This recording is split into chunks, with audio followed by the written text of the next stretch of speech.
are delighted that y'all have joined us and shown an interest, and we have a lot to take on today and in the coming months. So I will get us started, but we don't see Amanda Spellacy from Schumer's office. I'm not, I'll keep checking my phone, but I don't see anything. She says she has a meeting at 11:45. If people don't mind, if she can jump in whenever she is able to get on the call, I think that's realistic given what she's managing. That might be her phone number right now, 607-5589. That's me. I've been on mute. I've been fighting. I couldn't get it to let me speak. Oh, hi, Amanda. Awesome. I'm here. Wonderful. Well, you have the floor. We are all eager to hear from you. Can you see who's on the call? I can't. The Senate does not support Zoom because of a lot of the security vulnerabilities. So because I'm doing Senate work on my own network, I'm not allowed to be. I have to only call in, so I can't see anything. Okay. All right. Well, great. I'll just go quickly because I know you're on a tight schedule, but legislators. Well, this is what I'm doing. Just so you know, yes, we have a staff meeting that's supposed to start at 11:45, but it is kicked off by the boss. So I have it on mute. So when he joins us, I will jump. Okay. As we know, he never is on time. So I probably have a few more minutes. That is fair. Okay. Well, we just to quickly go around the screen, we got legislators, Vice Chair Shauna Black, Michael Lane, Deborah Dawson, Henry Granison, Anna Kellis, Mike Sigler. Did I miss any legislators? Heather Daniel from Tompkins County Area Development is on. So is Gary Stewart from Cornell and Diane Miller from your neighborhood in Washington, D.C. So did I miss anybody? All right. Amanda, the floor is yours. We are eager to hear what's going on in Washington. We will have some questions about we'll have some questions, but we'd love to just, you take it away. So is it, I guess of most interest, do you want me to just kind of give you the little update or lack thereof or what is current with the next stimulus bill? I mean, that's what, let me just do that and then I can just try to answer any questions. I think that's probably good. I'll just say also briefly that Jason Molino was scheduled to be on, but yesterday a regional reopening meeting got scheduled for this time slot. He will jump in if he can. So he's sorry to miss this report from you. So yeah, if you want to start. That's okay. We want to see everybody hopefully move safely and smartly to reopening. So his resources are probably best spent over there, and I'm sure you'll fill them in. Yeah. So, as we know, we've had multiple pieces of legislation that have COVID bills, if you will, that have moved through Congress in the last, seems like 10 years, but I think it's only been 7 weeks. We are currently looking into loosely debating what a COVID-4 will look like. If you follow sort of the trajectory, it wasn't preordained, but it kind of has fallen into that pattern that the pen, if you will, seems to shift between the Senate and the House in terms of where they originate. The COVID-3, which was the CARES Act, and then the supplemental, both started in the Senate. So the pen has passed back to the Speaker and will be a House-driven bill. We are hearing that potentially the end of this week we could see like a white. I don't think we're going to see a draft bill. I think it could be more like a white paper, which would be very frameworky and have a lot of obviously opportunities for discussions and additions and subtractions as we go through the process. That could happen this week. I don't suspect, but then again, past cannot be prologue anymore. So who knows? Nothing's out of the question if we would actually see a draft bill, but I think it'll be more likely to be some sort of framework. State and local funding is the centerpiece and a top priority. Obviously, it's been our top priority back to the CARES bill, but the Speaker is in a line, and we are hearing that we could see as much as $1 trillion with a T in that space as a proposal. And she will be using, as the Speaker has endorsed previously, which I can touch on if anyone is interested. I know, Martha, we've talked about it, but Senator Schumer had a good very robust proposal that we fought like mad for to be included in the supplemental to CARES. And that was a $150 billion bill to give monies to state and local governments. And that's something that the speaker has endorsed. And that methodology will most likely be a framework for the basis of her very much expanded proposal, which we were talking 1.5 billion to kick us off. She's now talking about $1 trillion. And a discrepancy, obviously we like more. We sort of maintain the position and, you know, based on the difficult decisions you all had to make yesterday and the mayor had to make the week previous, when we were negotiating the supplemental, our position was we should have given you money then and we should give you money later. You couldn't wait weeks to have the monies, and if we had been successful and had an administration that would be supportive of your needs, we could have probably staved off some of those decisions.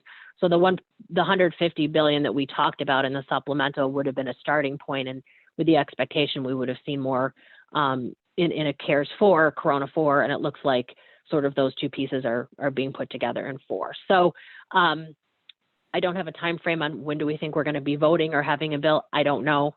I think that it's probably fair to say that the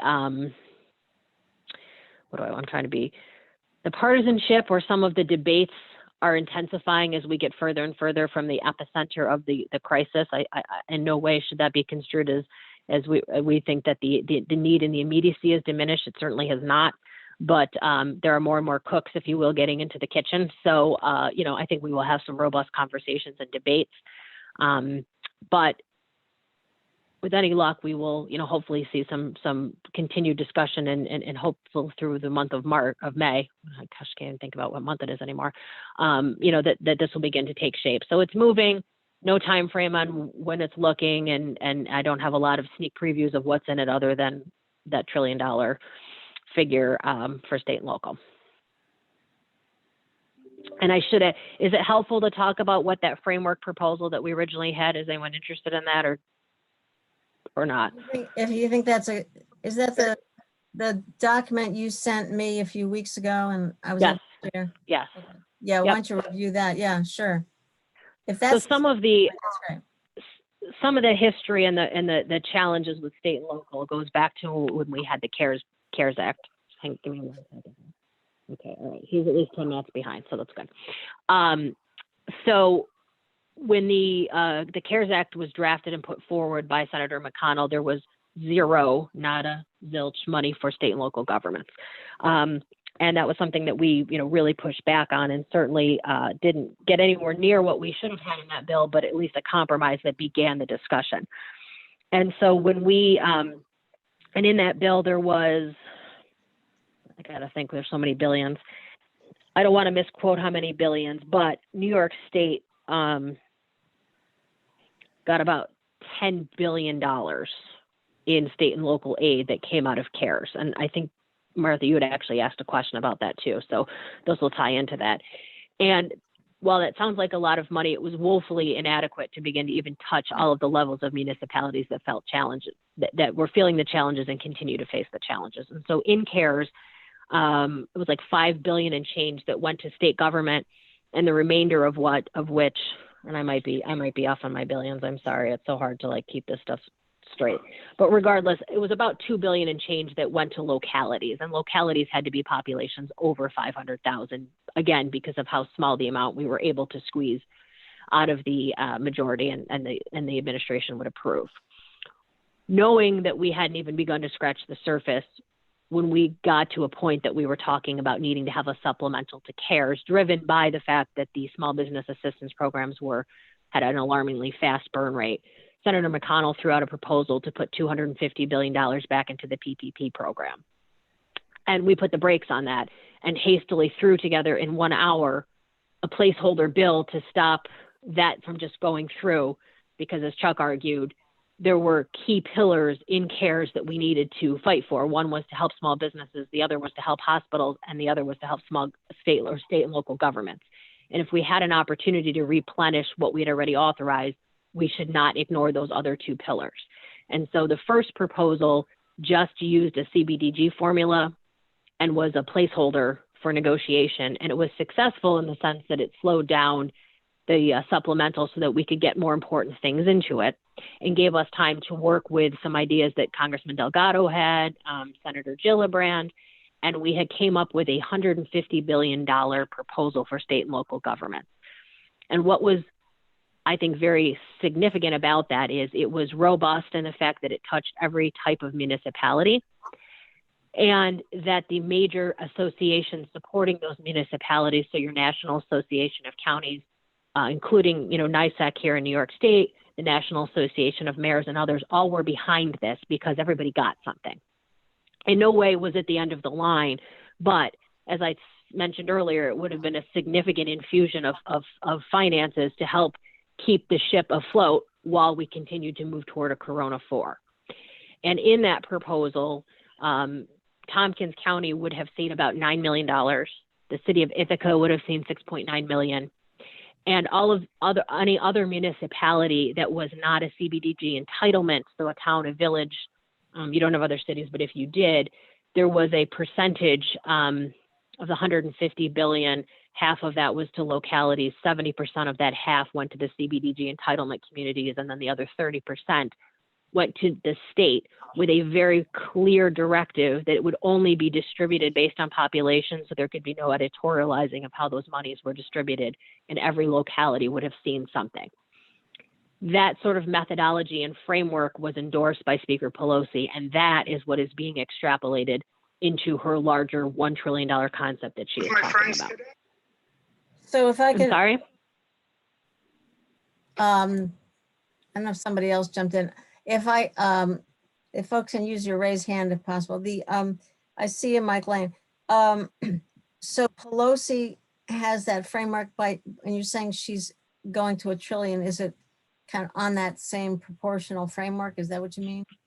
Plusing? Well, we have not seen the white paper, but I can say that she endorsed that methodology and that concept when we had it proposed as a supplemental. She endorsed the concept that, all of the major organizations representing localities were sort of behind that.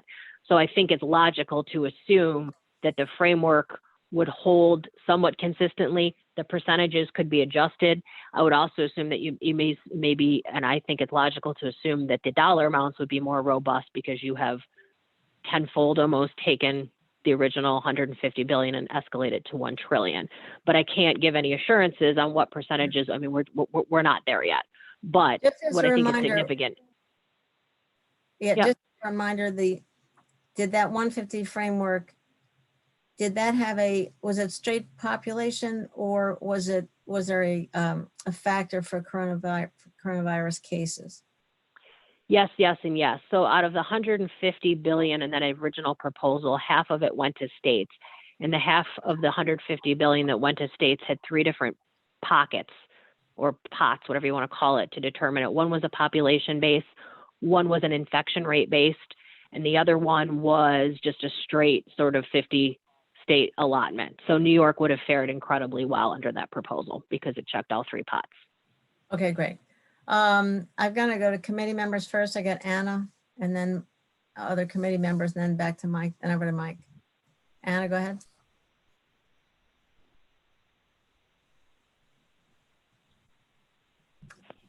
It looks like you're unmuted, Anna. Anna? Can you hear me, Martha? I don't know if you called me. Yeah, now you're good. Okay. Thank you so much, Amanda. I really appreciate your time. I had two questions. I was curious if you could give us an update on discussions about expanding the PPP in this fourth one, and whether or not there's going to be discussion of greater oversight so that it does go to small businesses. And then my other question was whether or not there's discussion of funding going directly to workforce development, specifically to rebuild economies. We've been talking locally about money going into green jobs creation as a way of rebuilding our economy. So I was curious if there's been any discussion about that. Okay. Hi, Anna. Nice to e-connect with you, or virtually connect with you. So on the PPP side, I will tell you that I, for the good or bad, my husband and I own a small business. We actually own a restaurant. So I am more versed in this than I'd like to be. I helped negotiate some of the provisions the first time, and I've given the boss very good counsel with my tales of woe throughout this. So the small business has a very good advocate to the boss. In fact, that is part of why he held firm in the CARES 3.5 about not just accepting $250 billion to go into the PPP without a carve out for women and minority-owned businesses, community lenders, the smaller businesses, because of some of the struggles and the things that we had heard of.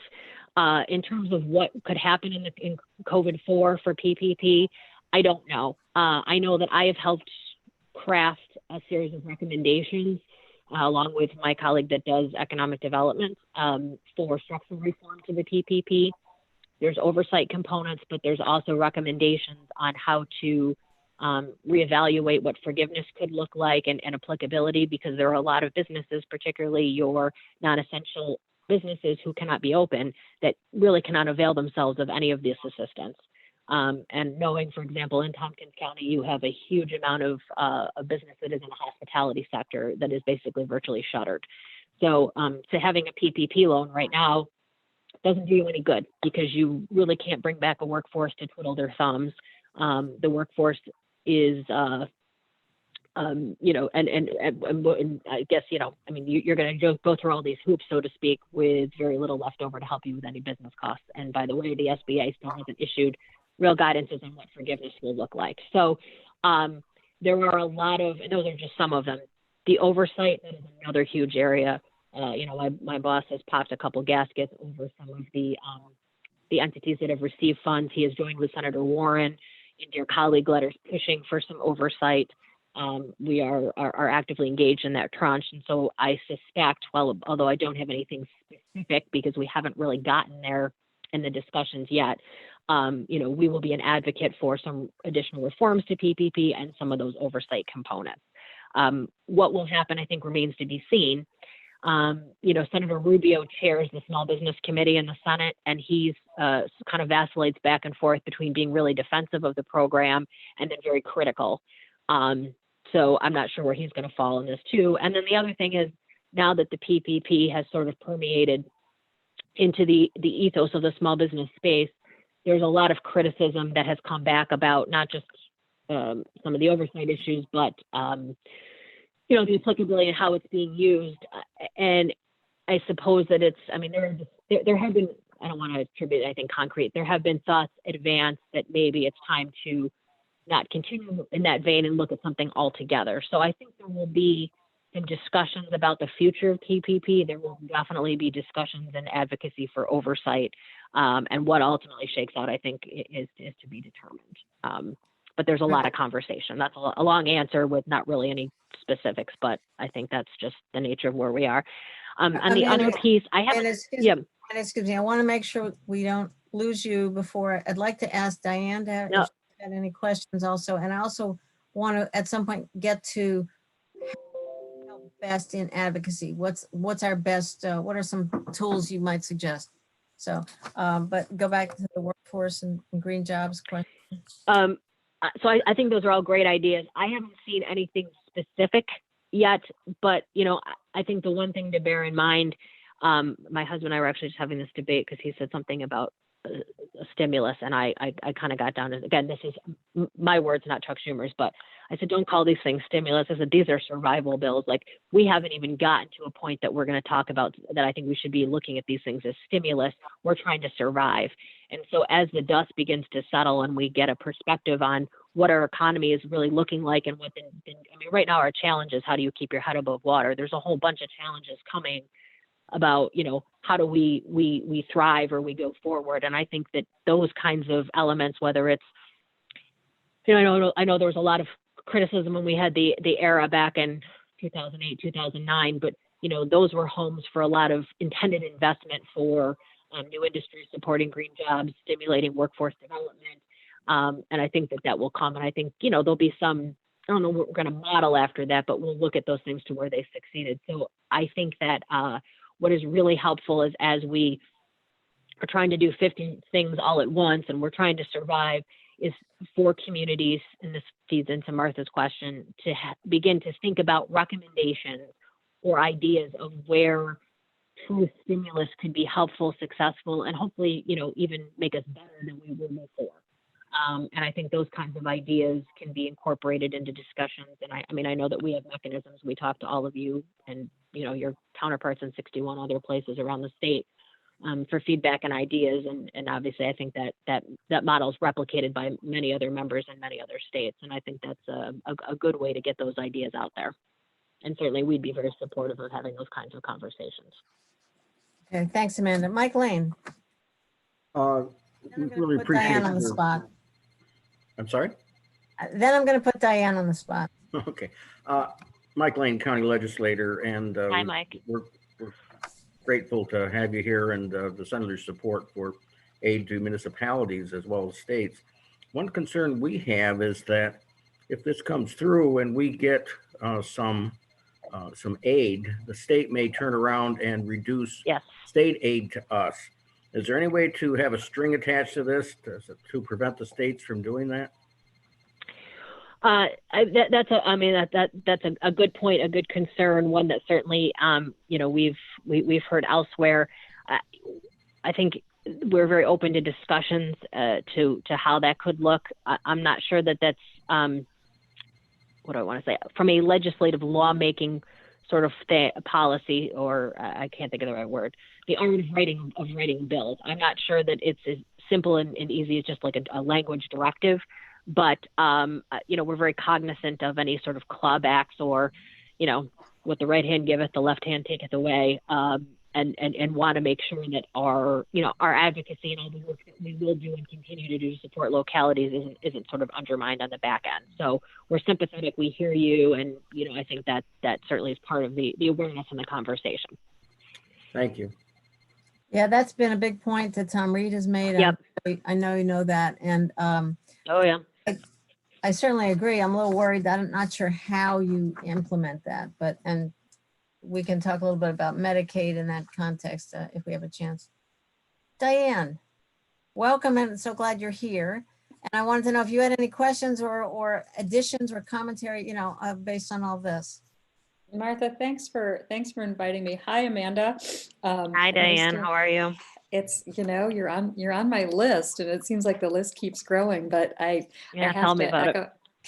I have to echo what Mike and Martha said, that they're on behalf of Cornell University. We cannot thank Senator Schumer enough for his leadership in this arena, and certainly being attuned to the concerns of higher education in New York State.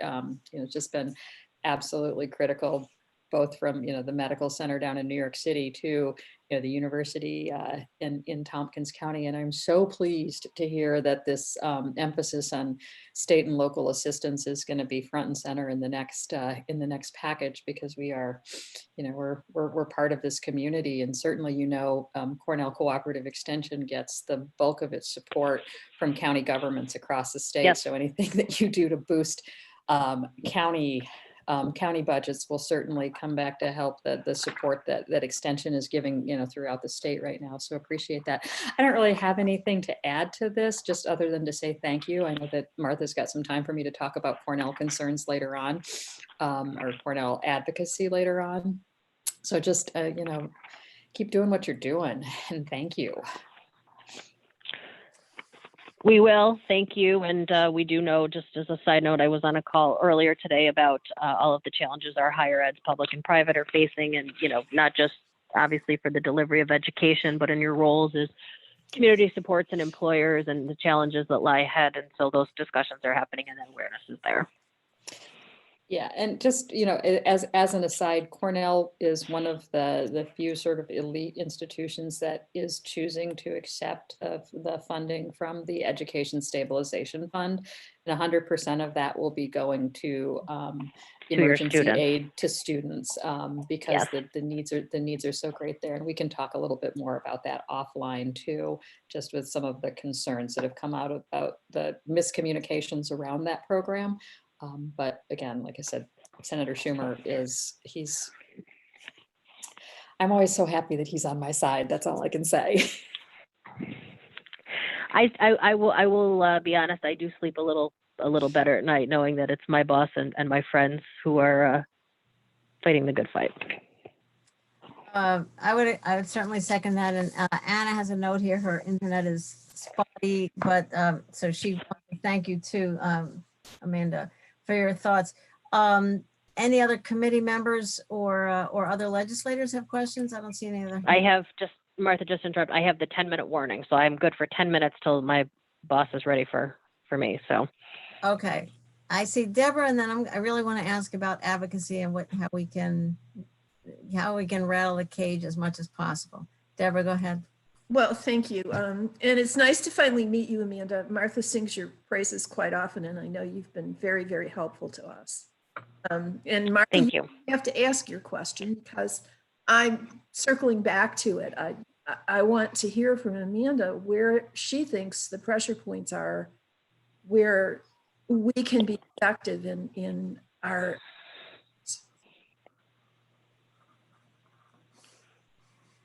Where we can be productive in our advocacy, is that what you said? Yes. Okay. Well, to do this diplomatically, you're uniquely situated in, many of our southern tier counties. I think I'm trying to be diplomatic. I think it's fair to say that many of the basic things that we've been talking about, taking care of our hospitals so we don't get sick, making sure that our local governments can pay our first responders and our, foot soldiers, if you will, in the bureaucratic spaces who do such critical work, making sure that families can put food on their table when their jobs are yanked from underneath them, really are not partisan issues. And when we had CARES come through, despite a few hiccups, it passed relatively swiftly and pretty unanimously. I know you can't be pretty unanimous, but work with me here. And so I like to think that we could continue in that vein, and we're struggling a little bit. So in the 3.5 bill, those that held up and refused to support state and local aid were of the majority party. And so you do happen to have a congressman that is of that party. And I mean no disrespect and nothing disparaging. Your congressman used to be a mayor, and I have no doubt that he understands firsthand the challenges of running a municipality. I used to work with him in that capacity. I know he's very accessible to you all, and I think that he, has an understanding and a support. But he also has a unique position where he has the ability to have the ear of those who could advance these things. I think it is unconscionable that Senator McConnell wants to let states go bankrupt. The president, in the negotiations that we had in 3.5, the president made a commitment to my boss that he would support state and local funding. He tweeted that, but that oftentimes lasts until the wind blows the other way. So I think that your congressman is incredibly important here in fighting your fight. And holding the president accountable to his commitments to fund state and local government. I do disagree with some of the objections or the reasons why we couldn't have supported this in 3.5. The biggest concern that I had is that Senator McConnell would do and say exactly what he did the next time he had a bill. He at one point also said, I don't know that we need a fourth bill. We had a 3.5 on the table. We had a vehicle that we could have put this in. The whole unanimous consent, if you add things, that's not true. They added things and it passed just fine. It was a real missed opportunity. And while I don't believe in spending a lot of time looking backward, it is important that we don't repeat those same mistakes. So I think it's really important that you positively and in a productive way convey to your representative how important it is to have your interests represented. And that we don't have kabuki theater and we don't have these, things said that aren't true, but that we really, force, the administration is able to oppose the things that they oppose because their own team doesn't challenge them. And so, the way to overcome that is for the president's team to challenge him when he's wrong. And so I think it's important to continue that drumbeat to your House representative, how important it is that, you have full and robust state and local funding, that we, do the things that we need to do, and that, those things get supported, and that it is publicly supported, not just on a phone call with all of the stakeholders, but out loud to the president's ear through Twitter, whatever it needs to be. I agree with it. There has been a good letter that he and Josh Gottheimer from the Problem Solvers Caucus sent. He's done some. I hope that we're going to talk later about a sort of a sign-on letter. Anthony Brindisi did this for the 22nd district with all any kind of elected leaders. I'd like us to do that as well and have that go directly to McConnell and Speaker Pelosi, I think, is who and the White- Brindisi's one too. The two. Yeah. But I think the issue of the caveat that Reed talks about a lot, wanting to make sure it's not a left pocket, right pocket thing. I hope that, and I said this to him on a recent call, I hope that doesn't become a sort of a barrier or an excuse or something to shield behind that makes aid to states and localities not happen. I understand it's complicated because money is fungible, but if that's kind of what he holds up as, I don't want to fund local governments because Cuomo's just going to take it away in a different pocket. That's no help. That's really no help. And I think we will fight that fight, but the money has to start in DC. Yep, agreed. Okay, Heather McDaniel, do you have any questions or thoughts for Amanda? Thanks for all the work that you're doing. I don't know if this is the place to ask this or if it's more of a state issue. I know from the healthcare side that there's in New York State in particular, that they're saying that every region is going to have a number of tests done per population. I'm assuming this is a national issue, that our healthcare industry is trying to ramp up and provide all this testing capacity. There's liability issues for those healthcare companies as well as cost. And so I don't know if that's being talked about at the federal level, or again, if that's more of a state thing. The liability and the cost to ramp up, buy the test, do the test, particularly to set up mobile testing sites. I mean, there's significant costs associated with that. So I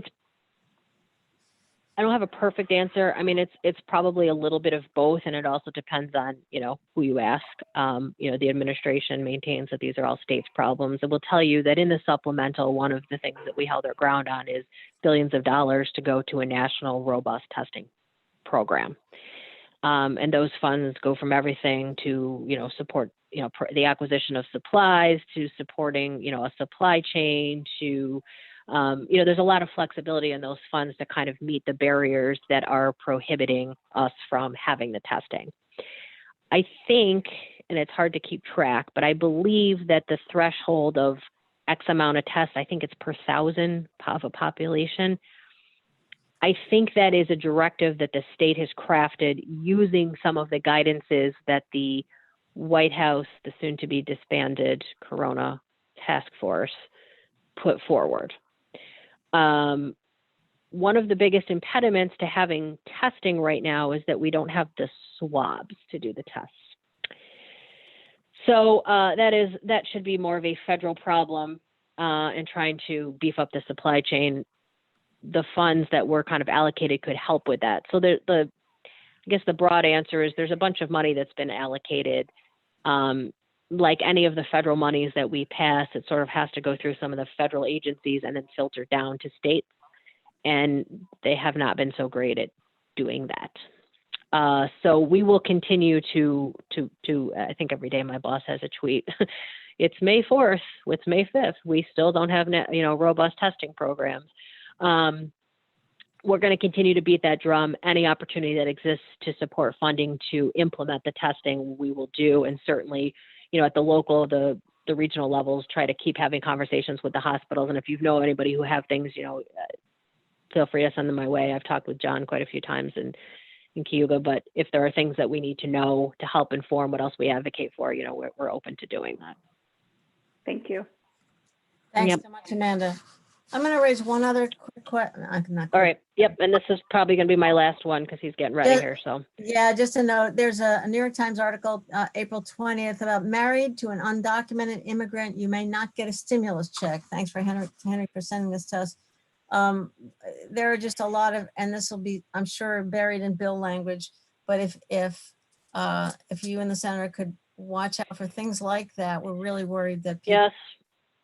Yeah, we are very worried. I mean, one of the problems that we are seeing, and it's not just exclusive to this, but it's, some of the PPP, implementations, is that the congressional intent of this of legislation and the programs that are being created is not being honored.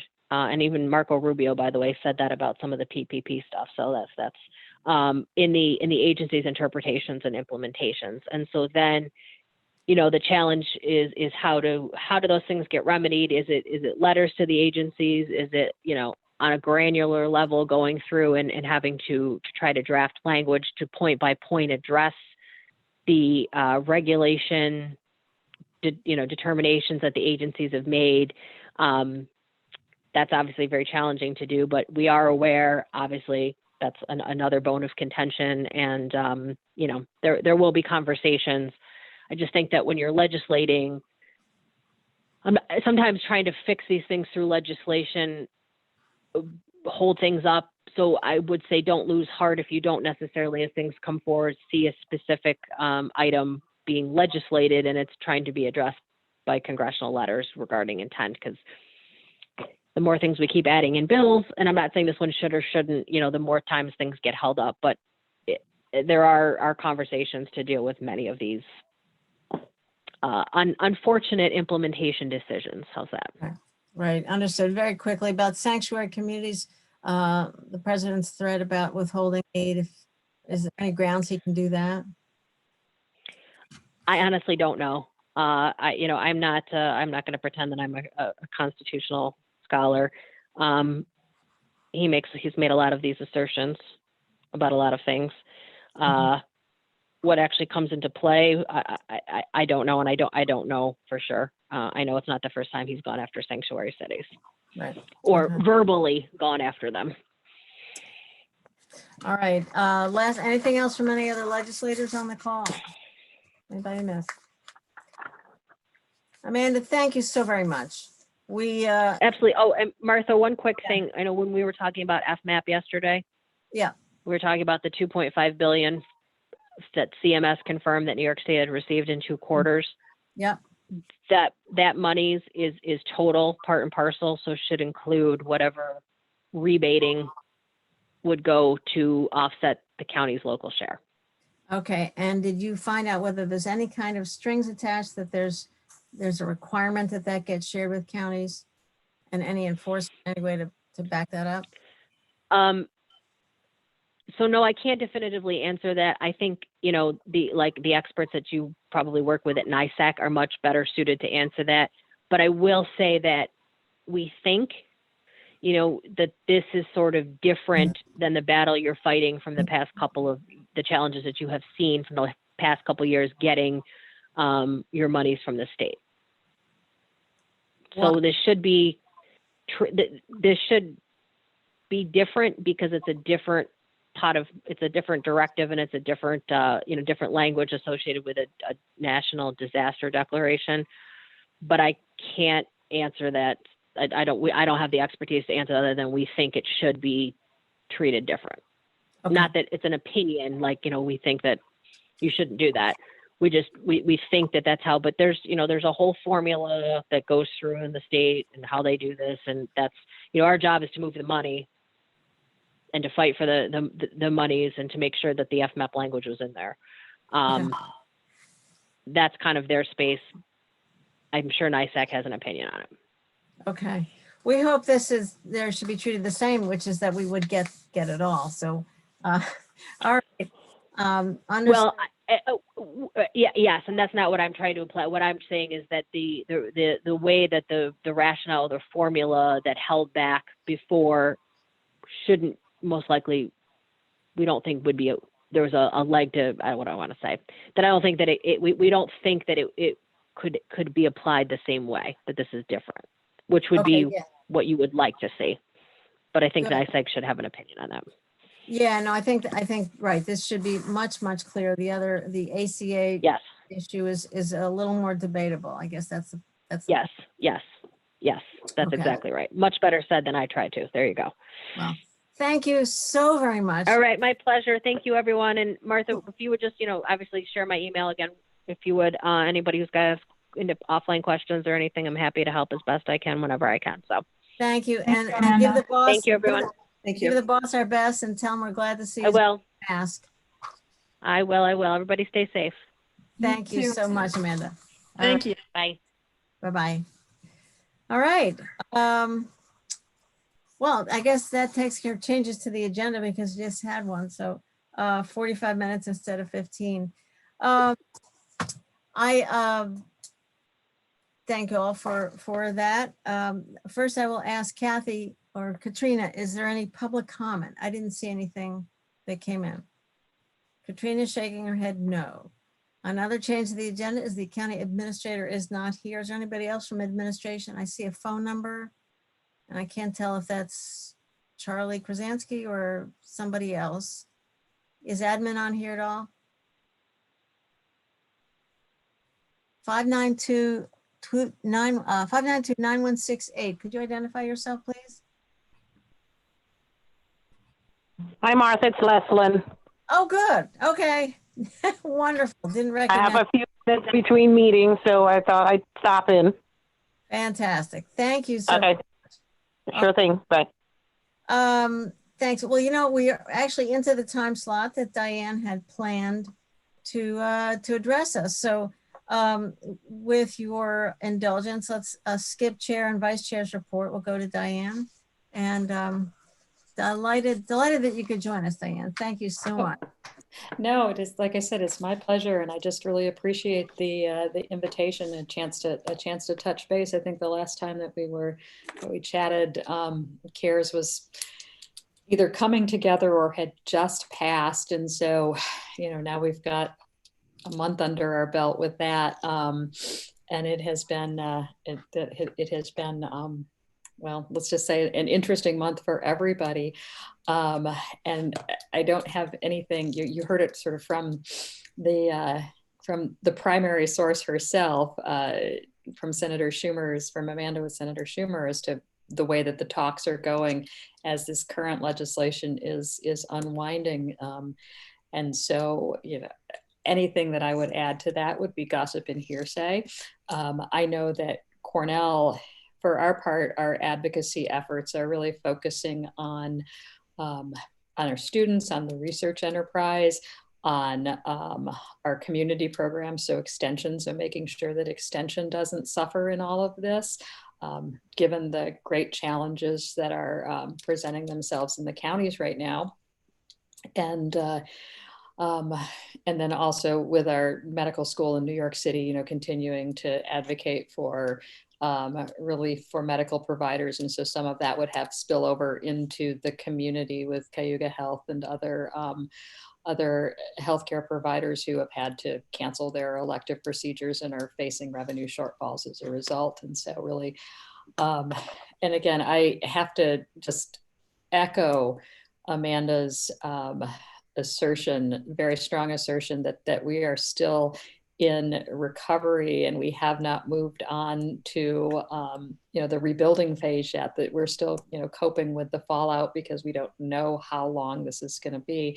I know Gary is on, and that there's the strong communication with Cornell into the community with issues around reopening. And since, I'm not going to address that because I am not on the ground up there.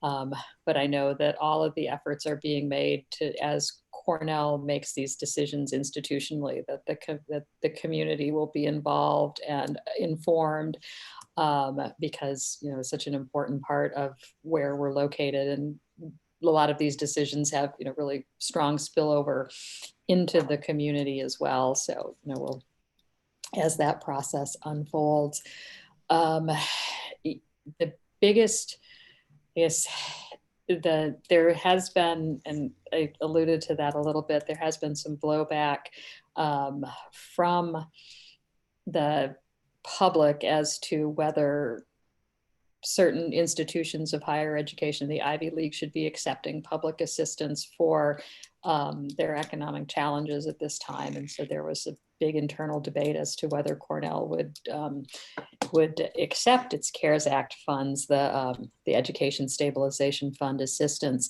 And really the decision hinged on the fact that, yes, Cornell has an endowment, but Cornell's endowment per student is, because we also have a large student body and a large number of low-income Pell Grant students, which really was the basis that this formula was developed on, that this would be taking assistance away from the neediest students who have, are facing challenges that we can't even imagine as they're switching to online education. And so really decided that that was going to be the priority right now, is to support the students. And so looking at this not as our money, but the students, support for our students.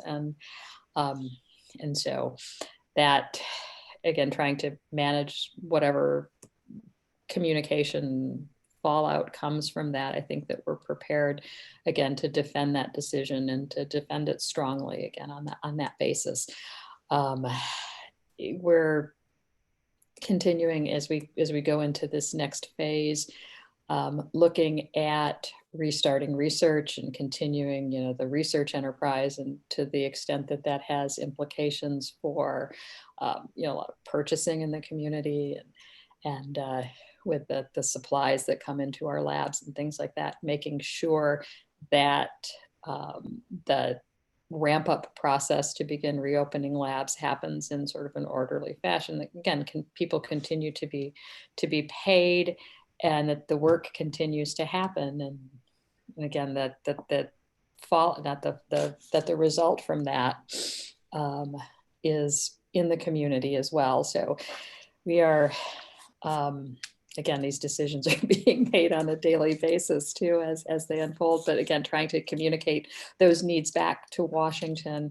I've been scheduling meetings with every member of the New York congressional delegation, again, to go over the concerns that Cornell has. And so the community concerns always figure into that, because to the extent that, we're not up here on the hill by ourselves, but we are part of this bigger community. It's, and we thrive if you thrive. So it's always been front and center. And so that's, trying to think if there's anything that I have missed in this quick summary, but those are the key points at this point. And so I appreciate, again, the chance to hear the challenges that you're facing, and then how we can incorporate that, into our advocacy strategy as well. So thanks. You're muted, Martha. I can't hear you. Thank you so much, Dan.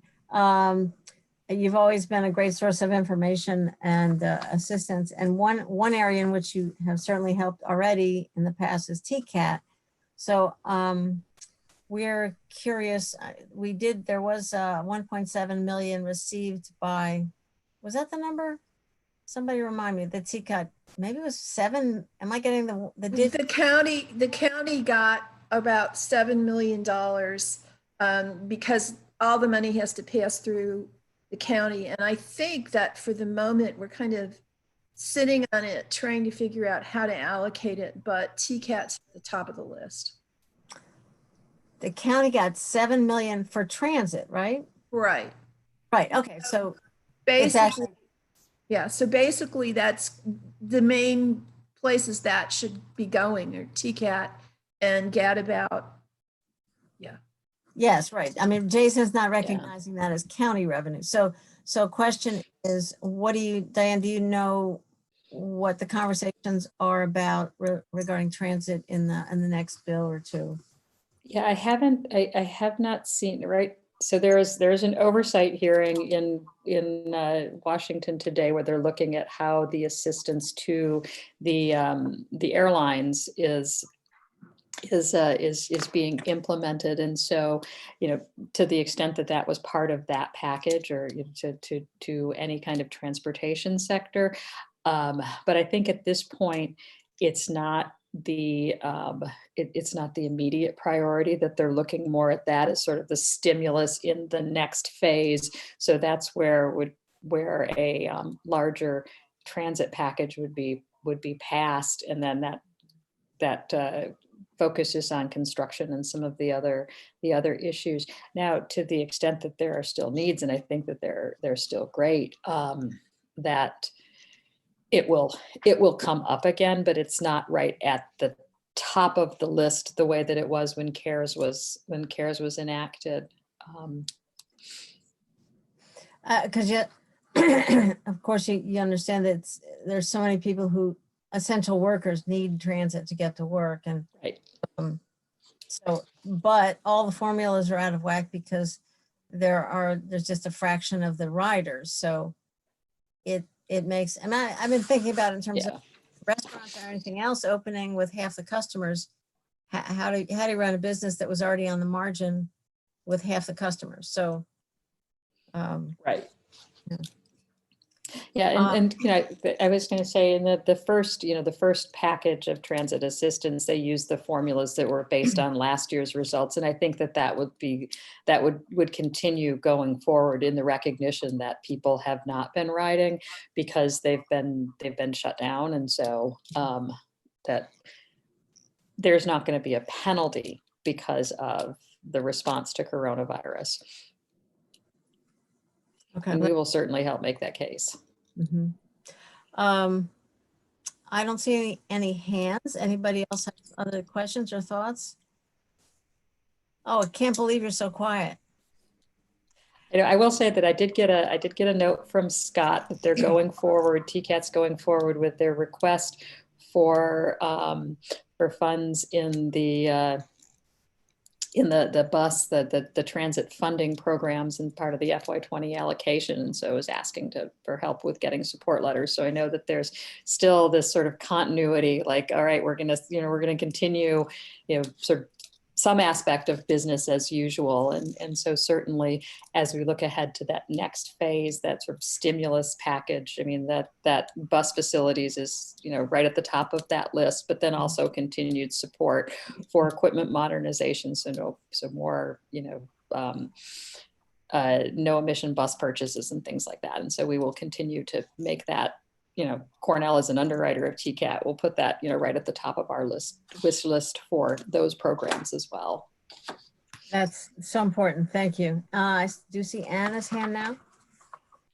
Yeah, thank you so much, Diane. I know you guys are juggling so many things, and it's like not an easy situation for anyone. So, this is a hard question to some extent, but I figured any information would be really helpful.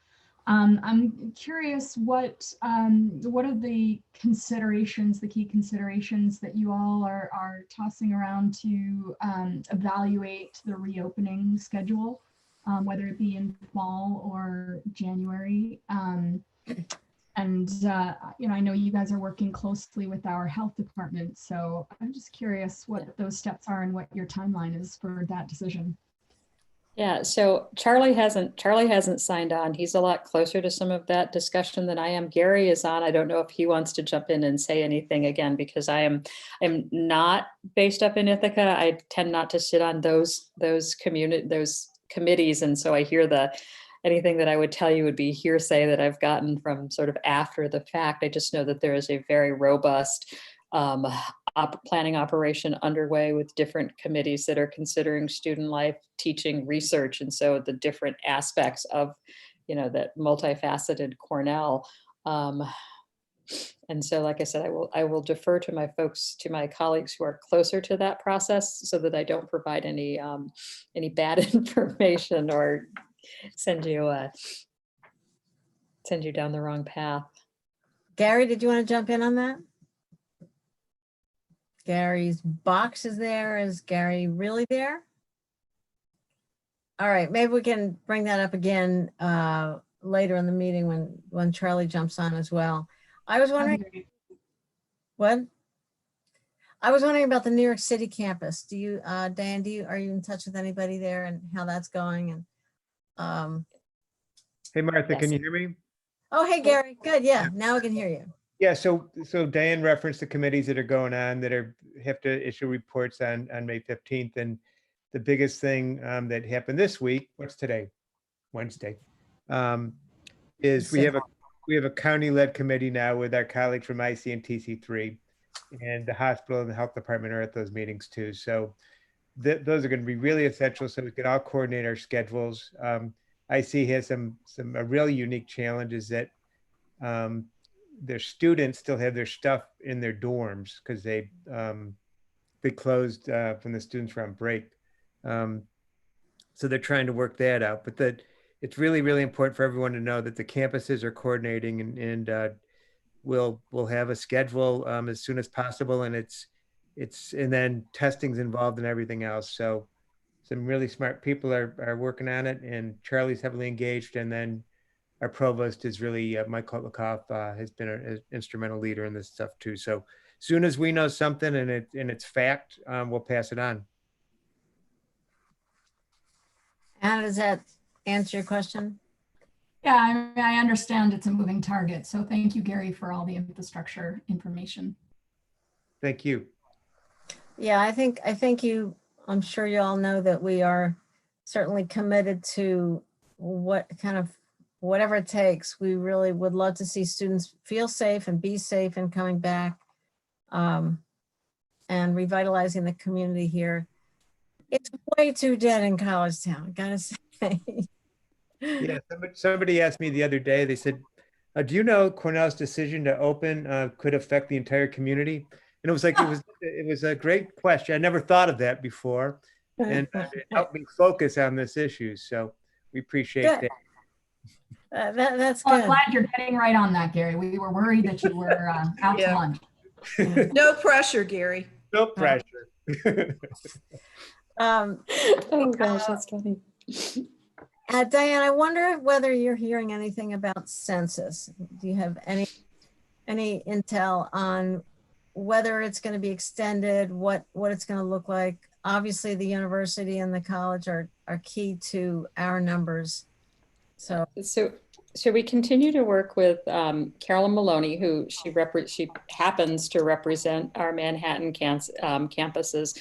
And she also chairs the committee that has jurisdiction over the census and the census operations. So we're working with her to have provisions included in the next piece of legislation, the one that's originating in the House, to clarify the way that Cornell or that universities do their group counts, because that's the thing that we have, sort of control over. As far as the census, they are continuing. Again, it's like what we can do, when it's safe.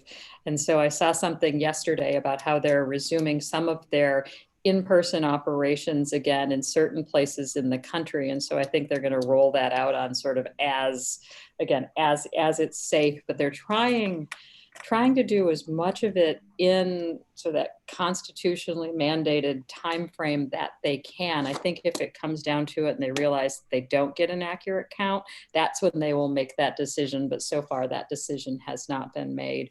But I will say that there is no bigger champion for a fair and accurate count of the census than Congresswoman Maloney.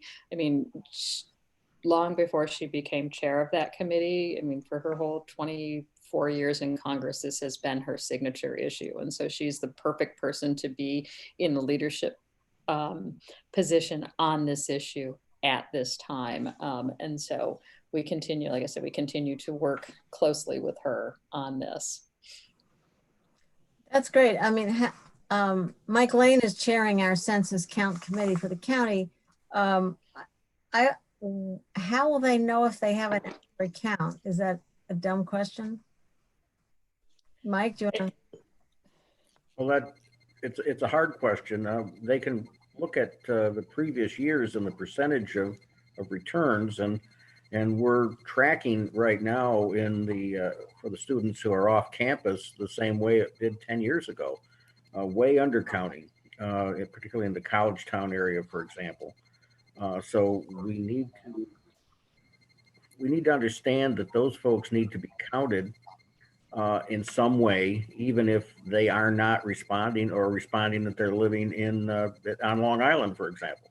Yeah, so I know that there has been some communication that has gone out to the students through our Office of Off-Campus Housing, again, in different newsletters and different outreach methods to encourage them to fill out the census with their Ithaca addresses as is provided in the law and encouraged by the census. And Gary, you may have a better sense of how that's going. I know that the census they do have records of how much, how many forms that they've sent out, and then with the response that they've gotten back from those forms. And so they update that on their website, the census's website, on a fairly real-time basis. So, they're right now reporting that they've got above a 50% response rate from the initial mailings that they've done, but that's not anywhere near a full and accurate count. Yeah. I think this is Gary. So this week, I think today or tomorrow, a letter's going out from our Vice President of Student Campus Life, Ryan Lombardi, to all students, wherever they're living, and their home address and their parents, once again, really hitting home the importance of the census. And Mike, as you know, a lot of people are working on it through social media, and Kate Supran, who works for me, is the chair of the Cornell Census Committee.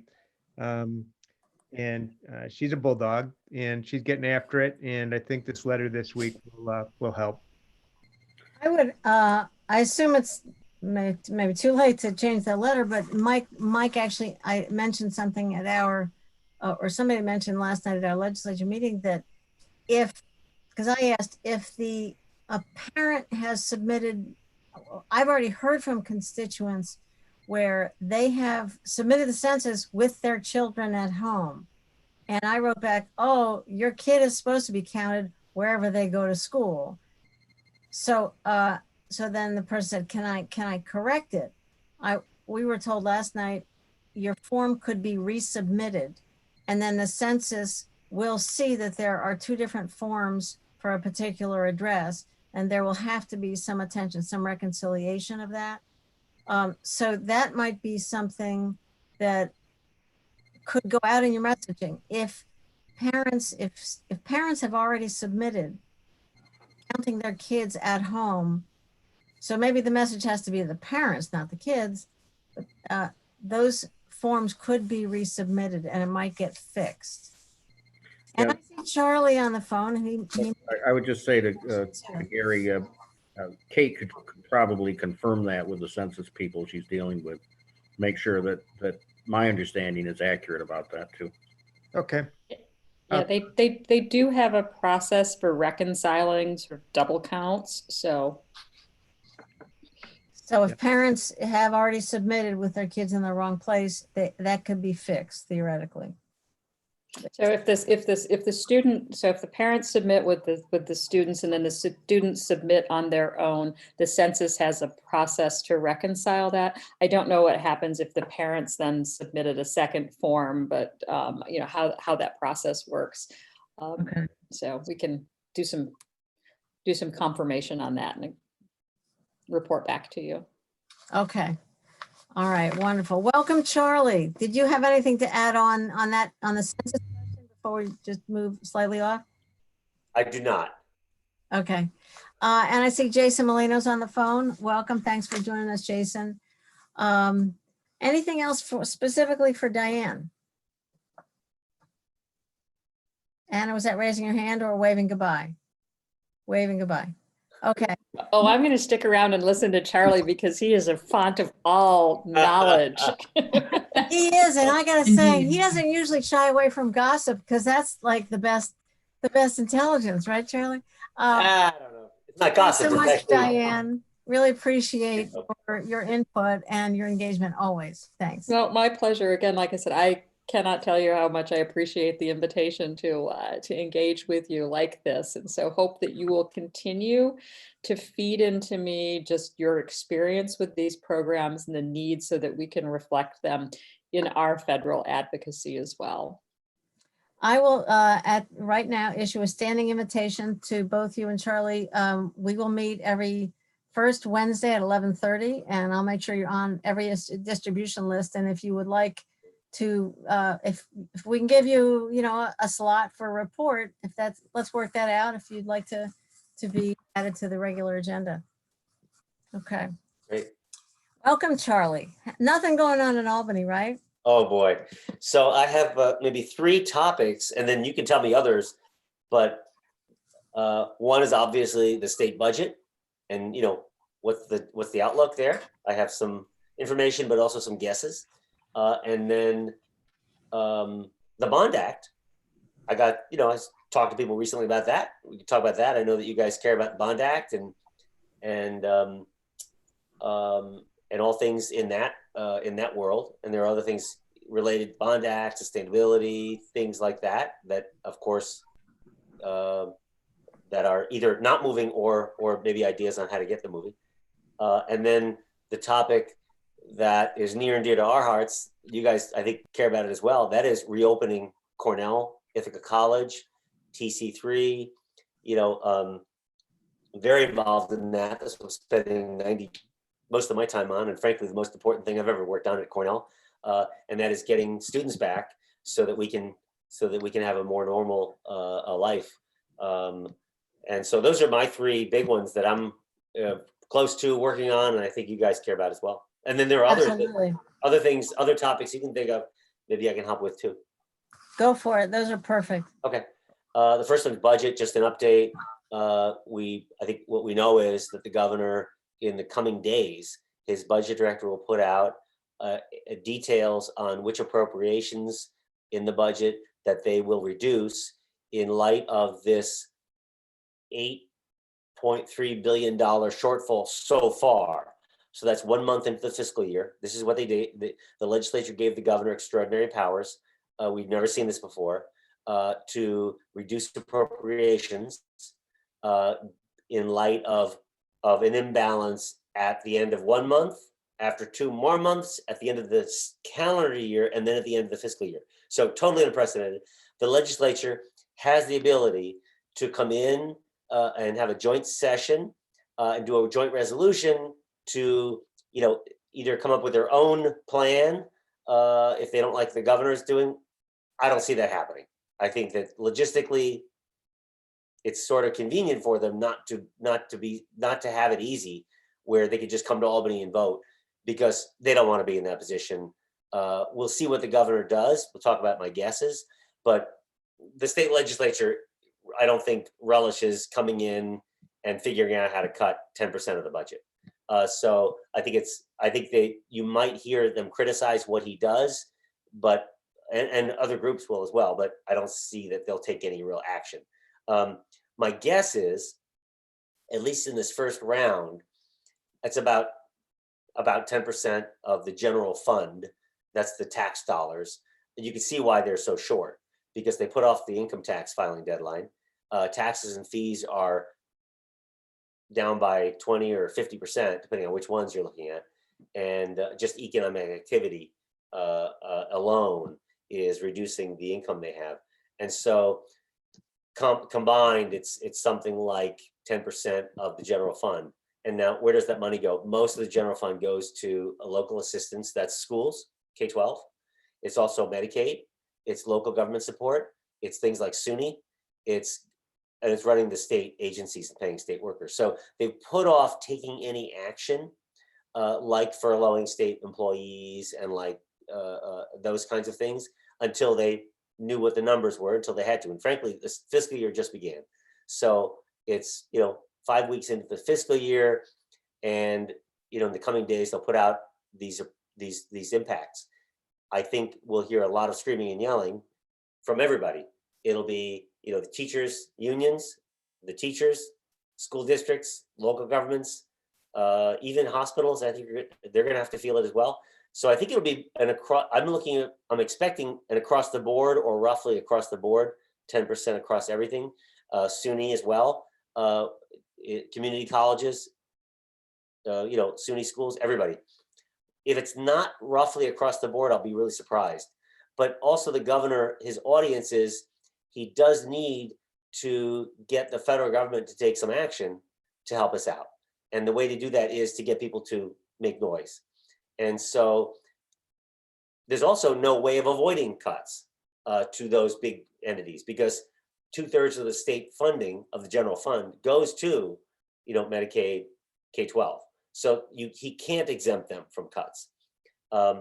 There's just no way of getting there. Also, it's interesting, but the legislature, in addition to, I don't think they have their own plan on where to put these cuts, because there's nowhere else to cut.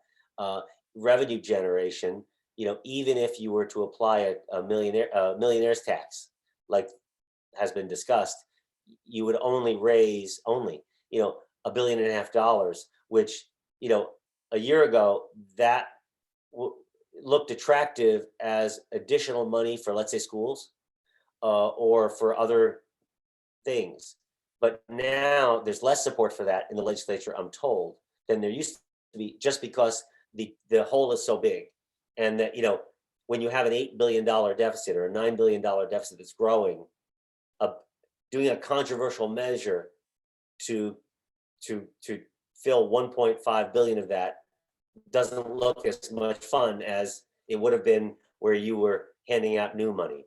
So I think, again, the legislature on the sidelines, the governor coming out with these dreaded cuts, and a lot of people going to make a lot of noise, with the ultimate audience are representatives in Washington, and hoping to get some federal action later in the year to fill some of these holes. And then 2 more months from now, there'll be more cuts, because again, the revenues that they were basing this budget on were from, really similar to last year's, and everything's different. So we're expecting at Cornell, we're bracing for a 10% cut to Cornell funding, which obviously it's mostly personnel. That's how colleges and universities and local governments, it's mostly people and benefits.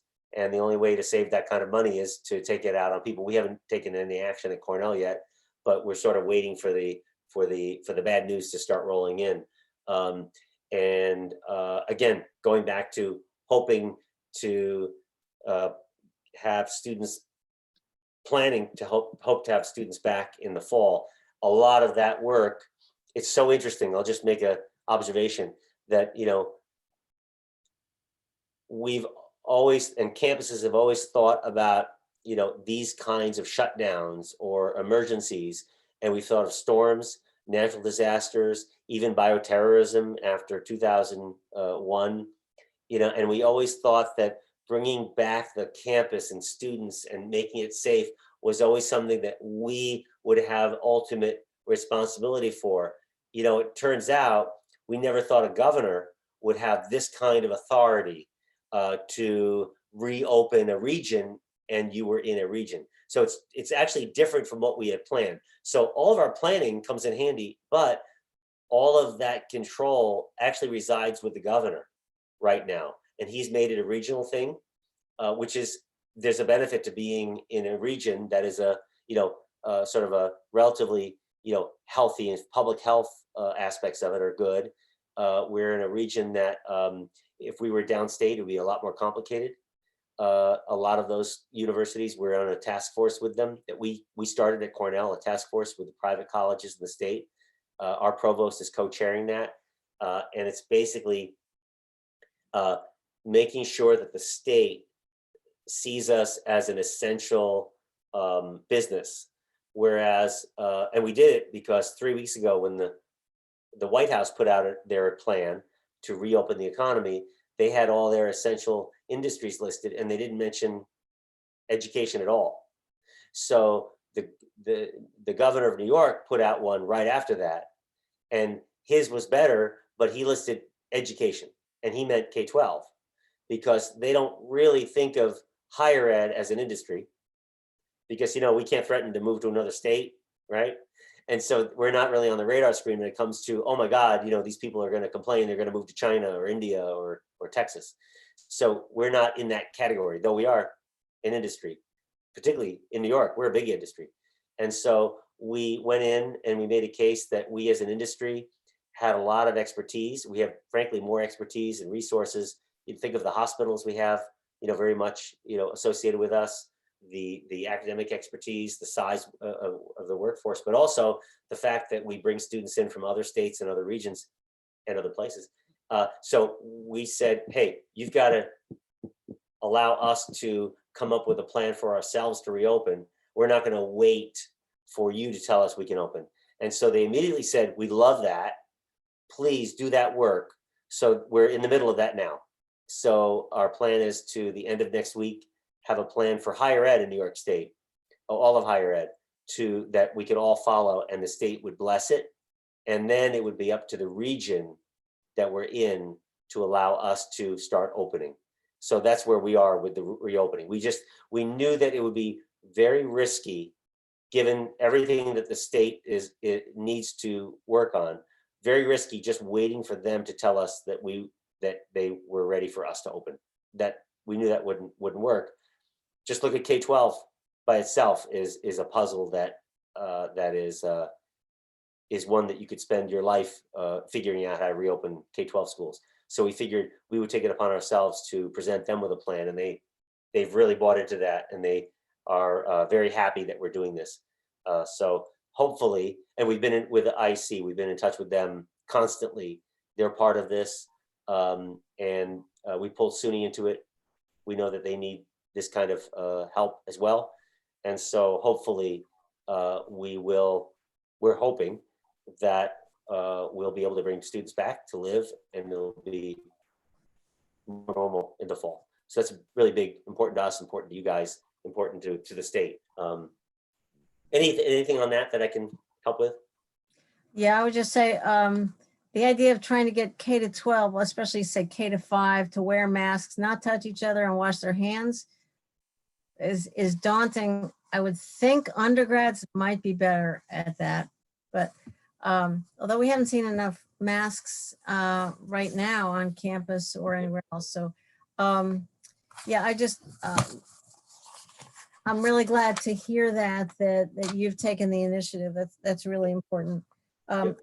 Before I go to Ann and then Sean, I want to mention that I see that in terms of the regions, we're looking at the governor's criteria for reopening, those 7 steps.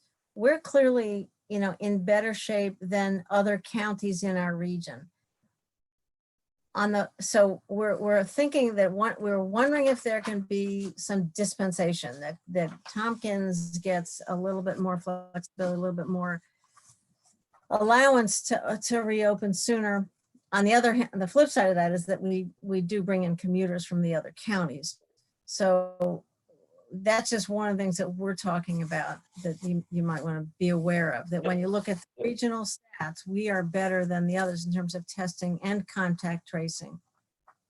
So to your point, in the last few days, a bunch of us at Cornell have come to that exact conclusion. And I think I'm of the opinion that the latter, the flip side, the second option you had is more attractive than the first. I don't think that we will be able to, let's say, exempt ourselves from the region, or that we'll be able to move ahead of them. I think instead, we can help ourselves by helping the region. And again, we have some lead time so that the region is in better condition. I think that's the way to approach it. You're right. We have 30% of Cornell employees come from outside Tompkins, drive in every day. And then the region itself, I think if Binghamton, obviously, Broome County is in the region. I think that there are things that we're going to have to do to make sure that when they look at our region from Albany, and again, like you said, they could spend their lives just on K-12. They really could. And I think getting some attention on a certain county within a region is a gamble that I don't want to take. I'd rather focus them on a region and we've prepared the region, and maybe we just need to explain things a little bit deeper. But I think that the region is, we live or die by the region, and we're lucky to be in the region we're in, because I think we can help the region prepare so that we get through the phases. That's my take on that. But you're totally right. We're very focused on that now, and making sure that the region is in good shape. That sounds like both smart and right, morally right to do. Let me just let Jason jump the line here. Can I just follow up on this last point that Charlie made? Sure. Okay. Is your analysis of how to deal with the regional conflict applicable only to education, or do you think that's applicable more broadly to other industries? I think it's broadly. I think that I know how this administration in Albany deals with things. It's very centralized decision making, and so the governor has an Empire State Development Corp. They're the ones that are looking. Really, they're the experts for industry, and we're seen as an industry. K-12, different people are doing K-12, but again, very centralized decision making, and I don't think they have the luxury of going to getting very local. I think they're going to make decisions based regionally. He came into office, he rearranged everything according to regions. They see things as regional. Thank you. Jason. Hi, sorry I'm late. Hi, Charlie. I am good to see you, Gary. I agree with everything Charlie just said. I just got off a call with the regional county administrators and execs about our region and a lot of the 7 criteria that are being required to reopen. We meet 5 of the 7. The other 7 is testing and contact tracers. What I've heard is that some of the criteria I think are going to be bent a little bit in terms of requirements, meaning testing may need to be demonstrating the capacity to test that amount on a daily basis or monthly basis, because absent of an executive order ordering people to be tested, you're voluntarily just not going to get the numbers. And there's also the issue of materials, PPE, and staffing. So I think it's going to be a demonstration of capacity, which not only do we have, but the region, I think, will have it in the next week. The other thing is the contact tracers. Again, I think it's the capacity to have what you'll call ready to go contact tracers. And I think we all have that in the region. So what I just learned today is, we've provided our information, and Chris Moss out of Chemung County is kind of organizing it all. I think it'll be submitted to the state in the next week or so. Just to show us our numbers, although they have most of our numbers because they're the ones that have got to get them all from the hospital reports. But I think that the approach of that we can bring up the region is probably going to be the practical approach to it. Just as we've done already, as the CMC's done with the regional drive-through facility, the drive-through testing is benefited adjacent counties just as much as it benefited us. And that I think that we'll be able to meet that criteria in the next 9 days. The question of how it'll be rolled out, everything that I've heard is exactly what Charlie's saying. It's going to be a top down. They're going to give the guidance, the direction, the clarity. There's not going to be individualizations of this county's going to do it this way and that county's going to do it that way. I think that's probably both practical from a implementation perspective, but also from a public health perspective. But that's what I've heard in the past week of changing messages. And it is changing from the state. I mean, they're tweaking things as they're starting to get feedback that things aren't as good as they looked as paper until they start saying them and people start giving some feedback on it. So that's all I have on that. Thank you, Jason. Anna. Hey, Charlie, thank you so much for all of this. I'm going to get just a touch wonky for a second on the debt, and I'm just curious what conversations are happening at the state. I understand we certainly can expect a lot of cuts, but we all know that is the more cuts we make, the harder it's going to be to do the economic recovery. So I'm hoping there's a bit of balancing to try and minimize the impact. I know we all are locally. I know you are always doing that as well, but there are certainly other options I totally understand that the billionaires, ultra-millionaires taxes are not popular, but there are a suite of possibilities. Some of them really focused on Wall Street, of course, which is also going through its own decline in some ways, to destabilization. But there's like the stock buyback, stock trade transfer tax, all of those taxes.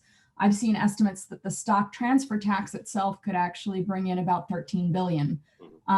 So I'm curious, if there's ever those types of controversial conversations that have been happening. And so that's one piece. And then the other piece that I've been curious about, in the CARES Act, there was the creation of the municipal liquidity facility, which is new. It's never been done before. And states can borrow up to, I think New York State is estimated to be able to borrow up to 20 billion for 3 years. And that's at almost like 0% interest. So not ideal, but they certainly would balance cuts. I'm curious if you've heard any conversations happening at the state about that last direction. Great questions. So this is a game that this governor's playing, and I think so far he's played it well. We haven't seen the end of it yet, but he knows if he started borrowing or even mentioned borrowing, it would take a lot of the pressure off of a grant, because he's looking for a grant. He knows the federal government pretty well. He was a cabinet secretary. He knows how they work. He's a master politician. I wouldn't have bet that he would have gotten reelected 3 times or reelected twice, elected. He's played his cards pretty cleverly. So, even the talk about taxes, I've heard there's been talk within these sort of virtual conferences in the Assembly and Senate about the stock transfer. There are people who've been talking about that for years. They've done the analysis, they've come up with money, but I think, they're probably doing the governor a favor right now. They're keeping it very quiet. They know, first, the Senate knows that they don't have a super majority yet, like the Assembly does. They could have one after this next election if they play their cards right. We could define that, but I won't get into it. So in a year, they might be able to override a veto and do it themselves, and they wouldn't even have to talk to the governor. So, but I think right now they're keeping sort of quiet. It's easy to do because they're not in Albany. And so I think they're keeping, that's bubbly. I know that they're talking about it. There are people agitating for the millionaires, the stock transfer. They're pushing, particularly in the Assembly, for that, because they have the luxury of having this huge majority. But there's been no real traction. I think they're giving the governor the ability to do what he needs to do. There's basically telling the feds, there's no way we can salvage this stuff without your help, without a grant. So basically holding off on all of this until after the 4th stimulus package comes out. I think that's right. What we get. Okay. And then there's an that election. Makes total sense. Then there's an election, and then we'll see after the election. We'll see if after everything's said and done, if there's an avenue, an appetite, whatever you want to call it, for new. But nobody's talking about fees or taxes or anything. That's my quick answer on that. I think that's that's the answer on that. I think even I'll transition to the Bond Act, which again, that's seen by some people as again, like you were saying. Well, on the first thing, this governor, again, not a dummy. He knows he has not stopped capital construction. He has not. Other people who are sort of newer in the job would say stop everything. He has not stopped construction. He has allowed that to continue. I don't see him slowing down the state issuing debt for long-term infrastructure.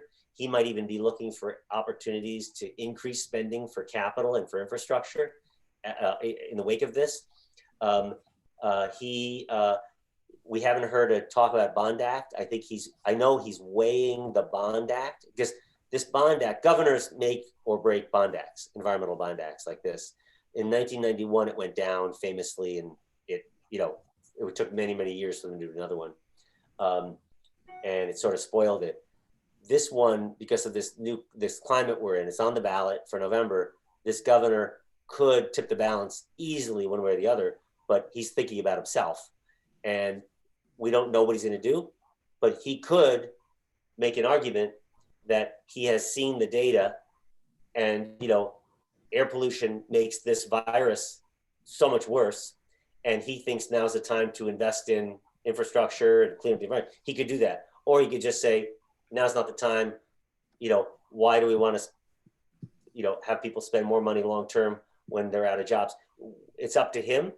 We'll see what he does. I think he hasn't decided yet, but I think his inclination is to spend money on long-term things and keep people working, rather than just to turn off all the spigots.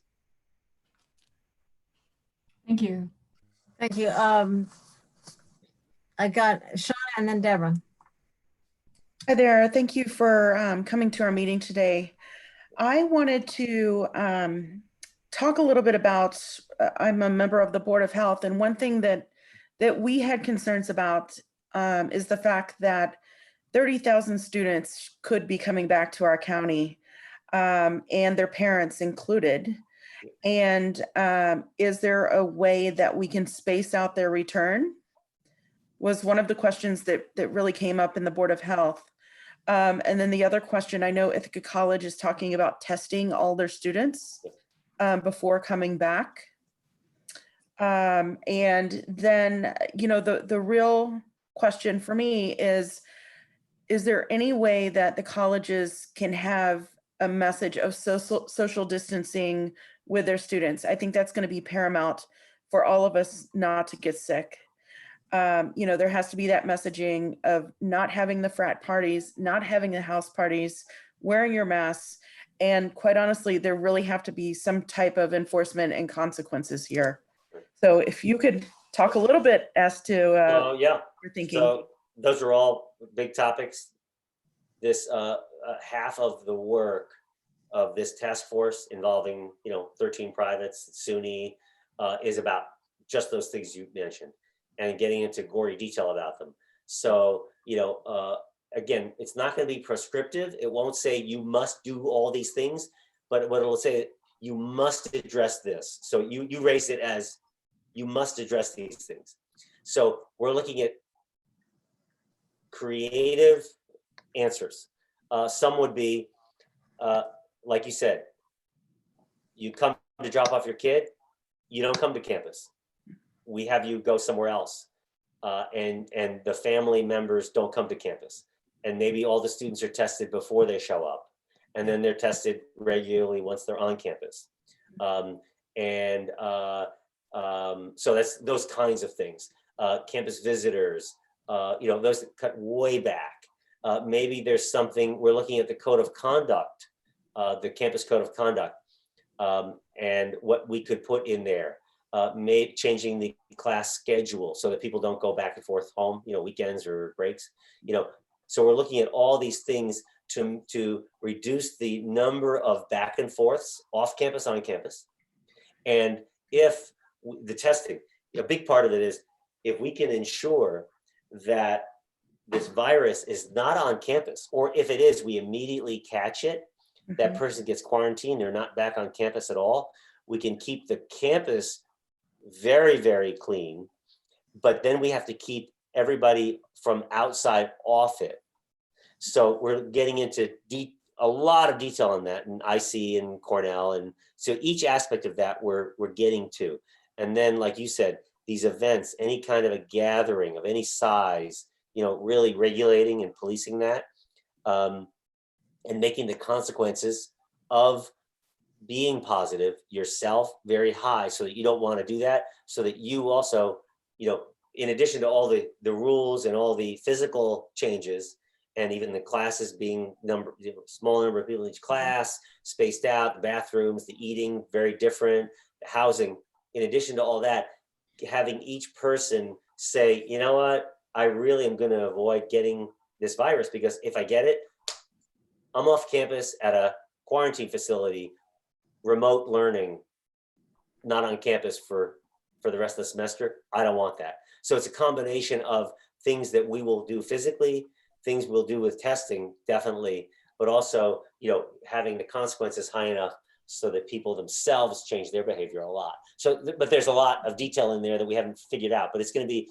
this sort of plan we're putting out is going to be very comprehensive, and it's going to have all of these things in it. And then every school is different. I see in Cornell, we talked about it just between the two schools, a lot of differences, people living with kids from another school, in Ithaca, and people who have nowhere to go, they can't go home. And then other people living so close by that they do go home every night. See, commuter students. Yeah. So we're taking all these apart and coming up with what we think is enough for us to open. And then once we're open, the last thing we want is to be in a position where we have to go into a more strict environment. So also the number of students that can come back and reside on campus may not be what we're used to. Might be significantly lower.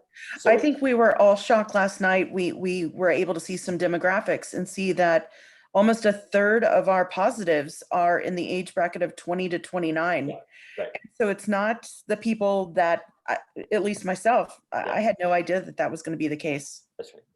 That's right. It's also that you guys have, I think, the second lowest average age of any county in the state, Tompkins, because of all the students. I think it's either the lowest or the second lowest in the state. So again, the demographic, like you said, it's sort of skewed because you have so many young people in the county. Yeah. Thank you. I will say that level of digging into the granular stuff that's very comforting. I'm really glad you're thinking that far ahead. Oh yeah. Deborah. Yes, thank you. It's nice to finally meet you, Charlie. I've heard so much about you. And I appreciate all the information that you've shared. But one of the things we're going to be getting to in this meeting eventually, I guess, is planning how we're going to move forward and what we're going to do as a group this year.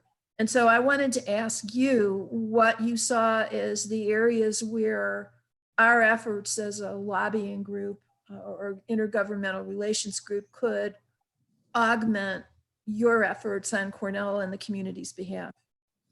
Well, thanks for that. I mean, I would say augment, maybe just partner. The two of us, we the more we do together, the better. It's been great for all those years. Doing this with you guys. With Martha's leadership and just teaming up because you find very quickly that New York's a big state, and that the people who are making these decisions, there aren't that many people making the important decisions. And when we can go in together and get their attention, they sit up and they take notice. Wow. Okay. So wow, if we do this, this helps many people. You bet.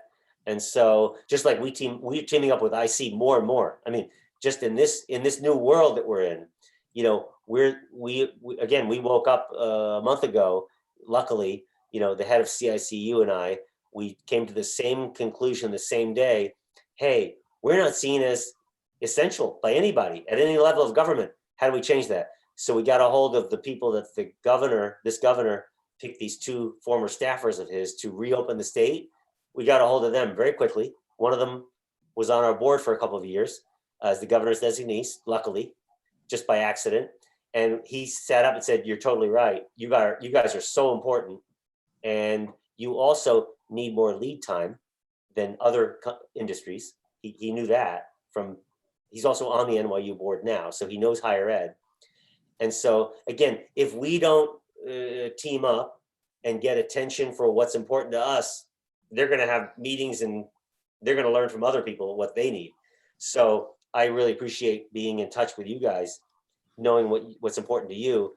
And over the years, things that are important to Cornell, like sustainability, like how workers are treated, everything to do with the land and the environment in the Southern Tier, and just the economy of the region, and then knowing that things are done regionally.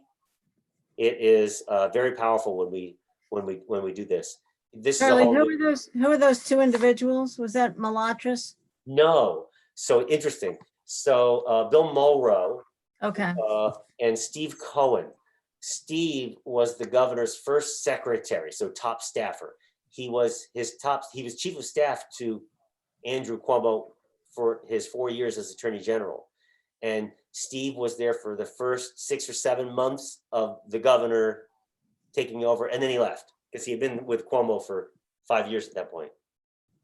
And he's in private industry, really good guy. That's the guy I know really well. Mary Beth knows Bill Mulrow very well. So we got a hold of them both, and luckily, you know, we were not on the radar screen.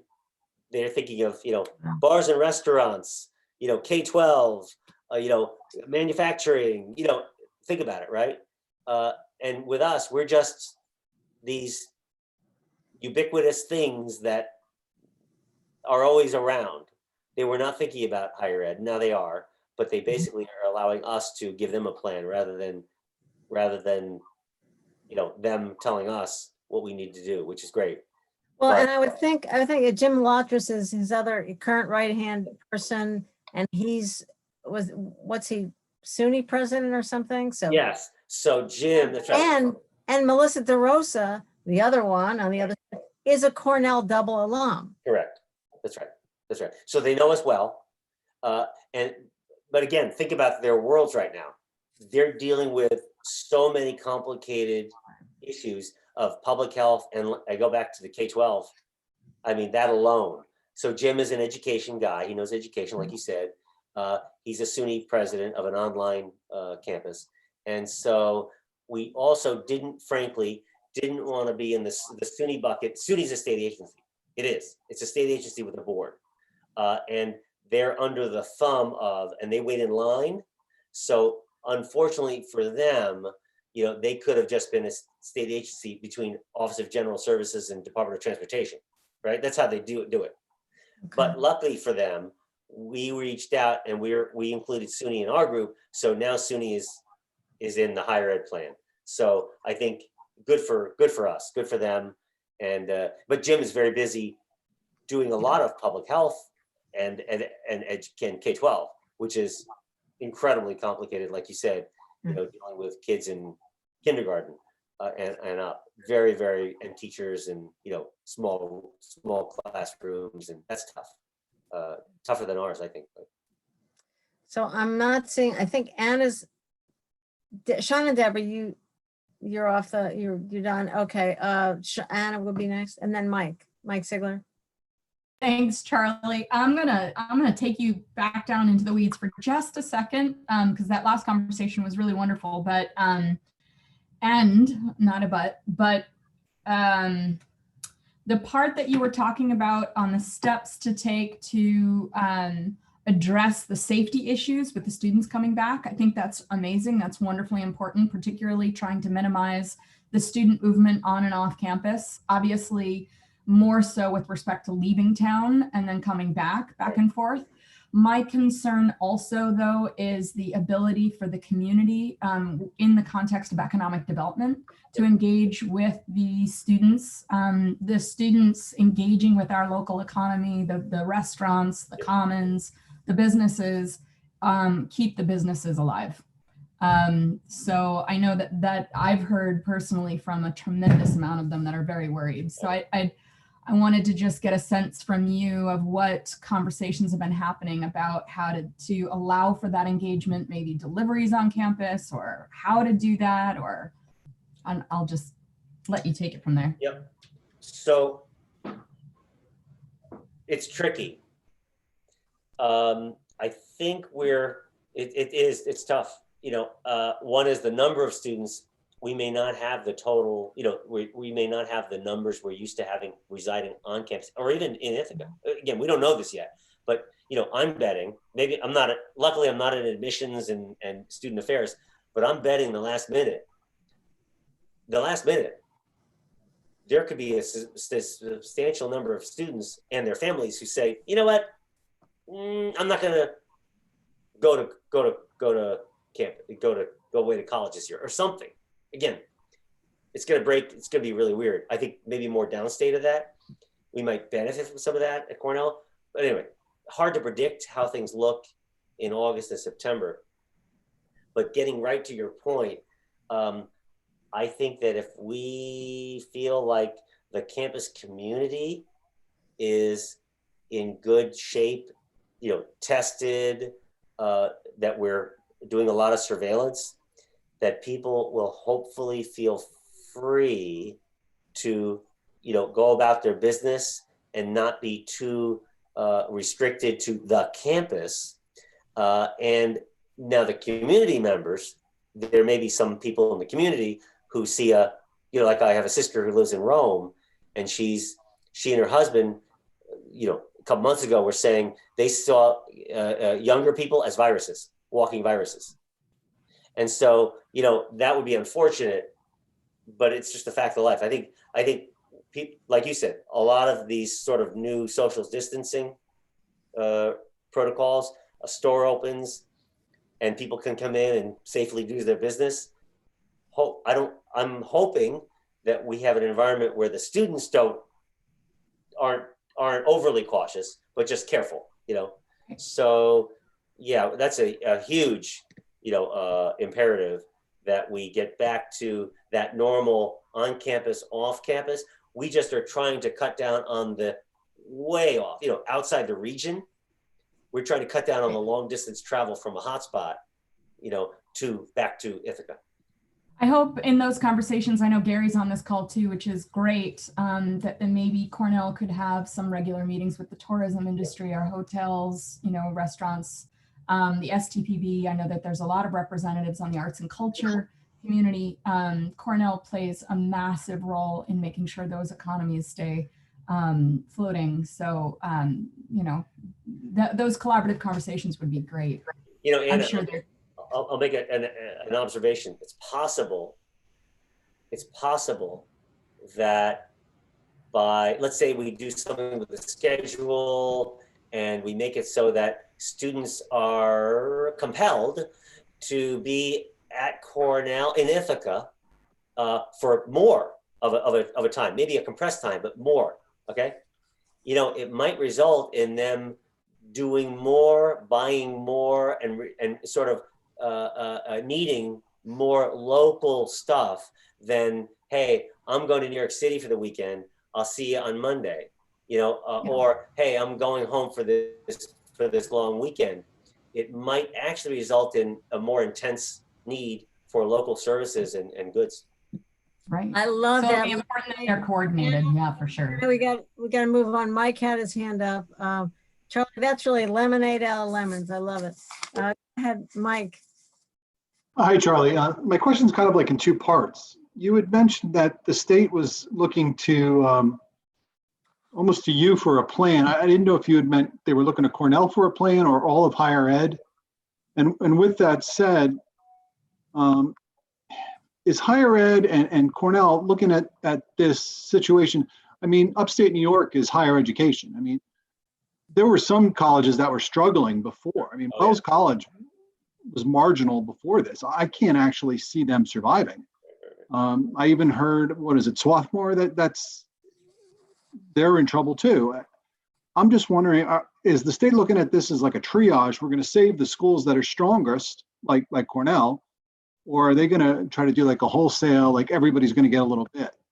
So no, so the state, they weren't really thinking about us. Right. We decided, you know what? We don't think they're thinking about us. Let's confirm that, and let's offer to help them figure out how we reopen. Because again, the governor's not sitting there thinking, oh, let's see, to reopen, they need to have everything ready because students show up on a certain day and they're not thinking about us. They're thinking about everything else, which is plenty. And then we got on the phone with these others. Like I said, we reached out to these guys and said, look, we want to be able to reopen in the fall. We know how busy you guys are. We want to take it upon ourselves in higher ed, not just Cornell. It was Cornell. We sort of came up with the idea and we reached out to our association and we agreed, let's do it. So that's why our provost is co-chairing this with the president of Delphi downstate. And so we pulled in other schools. The state said, oh my God, you're doing us a huge favor. You guys are very complicated. And please work on a plan that we could see because we're so busy, we can't do it for you, right? Don't wait for us.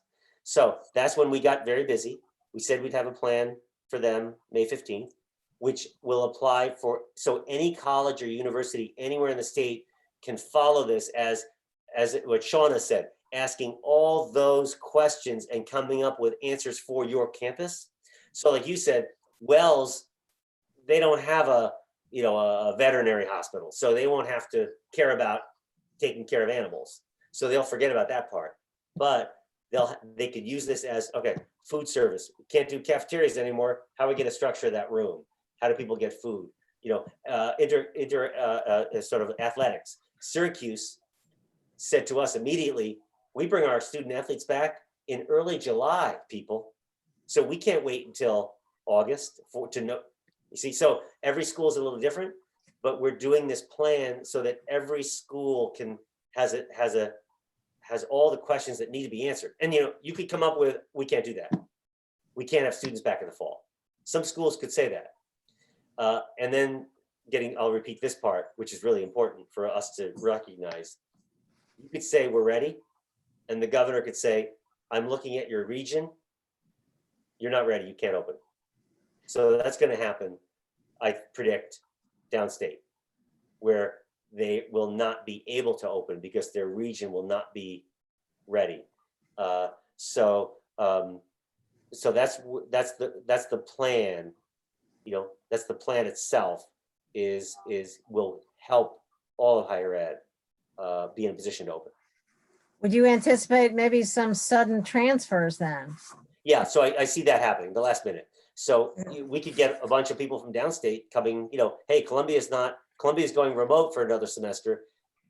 Hey, Columbia, hey, Cornell, can I come to, again, we don't know yet, but I'll just mention the teetering part. So Martha, that answer applies to the teetering. So you're right, there are schools that were sort of on the edge before. This actually could help some. Again, I don't know if it will, but I could see some people who are going to St. John's, or St. Francis in Brooklyn, who say, you know what, this remote, that's not college. Let's see, let me find a school that's open the last minute. And you could have a lot of movement, and it could actually help some schools that are, let's say, in a region upstate that's open. So that's, again, I'm predicting a lot of shifting the last minute. But I don't think anybody, I guarantee you, nobody in New York State is actually looking at, gee, they're on life support, let's keep them alive for another. They're not doing that. There's one person I know, a deputy commissioner at SED, state ed, whose job it is to have a little bit of a watch list for those schools that are teetering, that can't pay their bills and stuff. And every year there are 2 or 3. It was the College of New Rochelle last year. It's a big production, having a school actually go out of business. It doesn't happen very often, but it does happen. And this could accelerate it for, I think, some schools that literally can't open. It actually might help the schools that can open. Charlie, you had mentioned other schools transferring maybe to Cornell upstate. Are you guys thinking maybe of transferring some of your classes that are downstate? I mean, you have 2 campuses down. Yeah, we do. I think we're thinking about everything. Luckily, we're not there yet, but yeah, we're thinking, we have everything. We're trying to think of all the possibilities. We don't have that many students downstate, frankly. We have medical school downstate, and then we have the Cornell Tech, which is new. Very relatively small classes, no undergrads in either place. So it's just graduate. And also the technical, so technical. I think a lot of that actually does lend itself to the remote. And Gotcha. then, but it is, there are a lot of things you benefit from being physically in a classroom. But luckily, not a lot of students at either of those schools. So not a complicated endeavor. These other schools, NYU, Columbia, we talked to them, and that is really, really rough.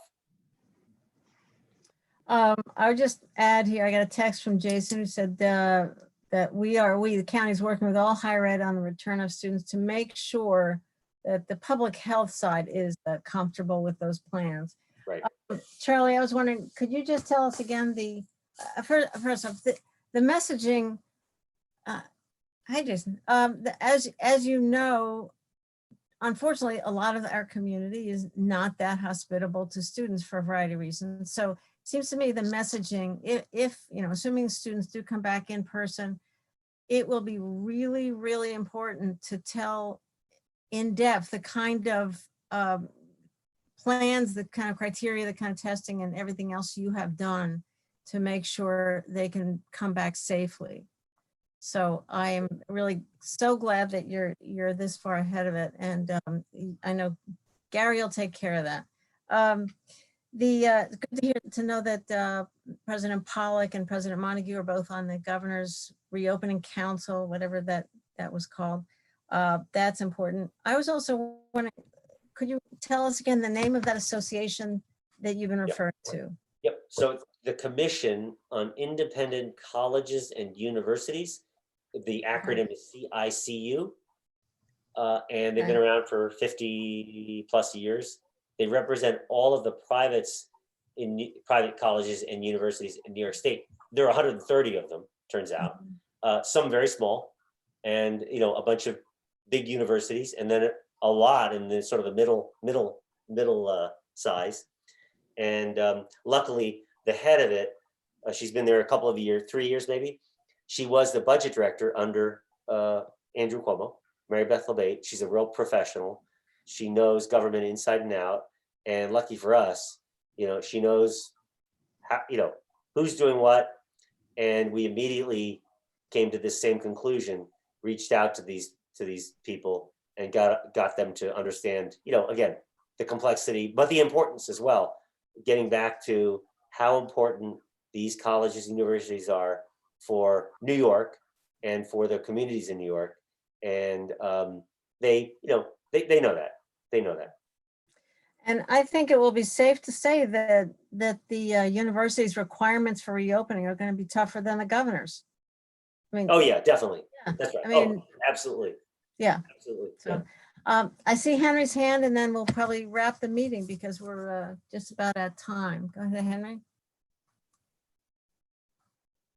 Yes. Also, we should mention that last night we had the demographics released, and it showed that the biggest group was between 20 and 29. And so it also, I know I had some people on my listserv noted that, but I also said that it doesn't list the percentage of people tested, but it just of the positive test. And so that's also a concern that people do have about people going back to Ithaca. You betcha. And also you mentioned everybody except our faculty. Our faculty are mostly older than me, and they don't want to get this thing either. And so we also, another audience is our faculty who have to be convinced that they're safe, that they won't get this virus. And so, they run the place. We have to make sure that they are comfortable coming back to work. And so it's it's not an easy assignment, but like Martha said, the governor has his job to do, and we have to take care of our local job. Well, I think as a new host in person of a grandson, a teenager a grandson, a high school student living with us, I can tell you that online education is not the same as education. And I'm sure everybody's really motivated to use it as a tool, but we, get back to the better ways of teaching. So, Jason, did you want to add anything else before we close up? No, other than, we've been working with Cornell, IC and TC3. We had a meeting with them the other day. Gary was part of that conversation, as well as some other folks from Resident Life, to talk about capacities, talk about structure and organization. Obviously, bringing back students is a priority for us.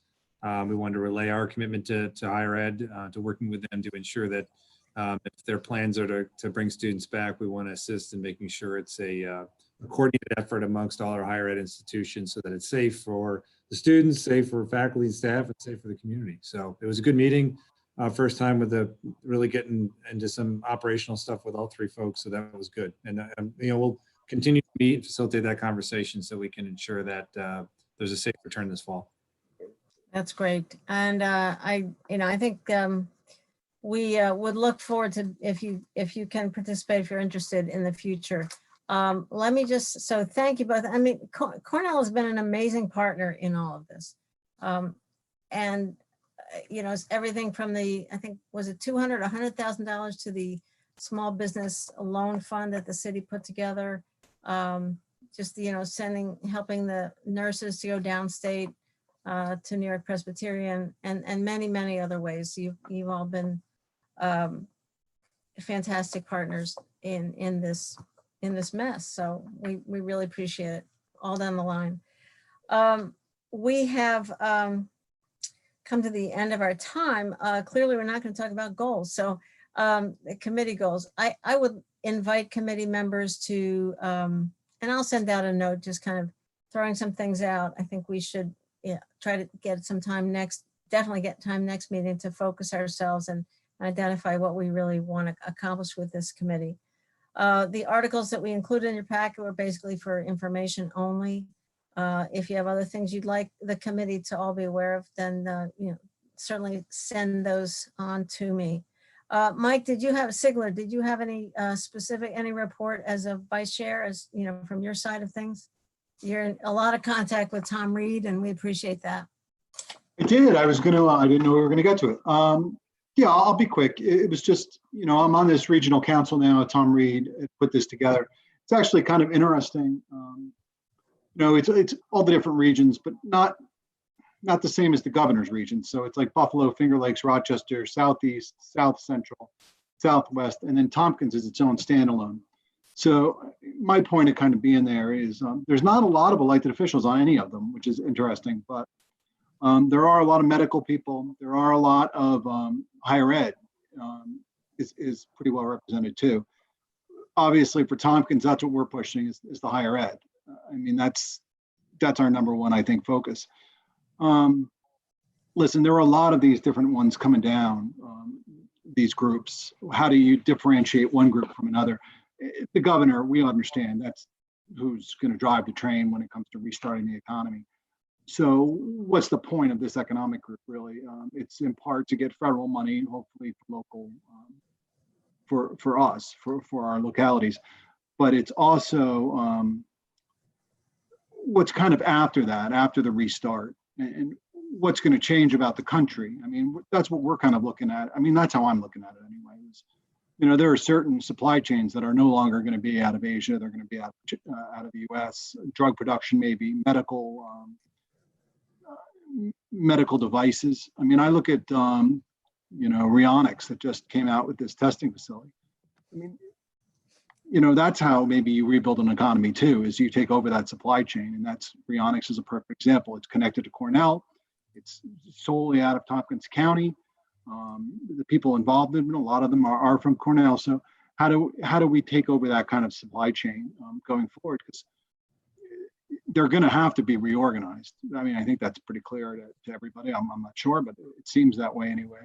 Even when it comes down to food production in upstate New York, I mean, that's what we do, right? We produce food, but you know, some of the food processing that's going on throughout the country is getting shut down too. And how do we, and that again is where Cornell, they have so much expertise in that. I mean, it's unbelievable. They are the school for that.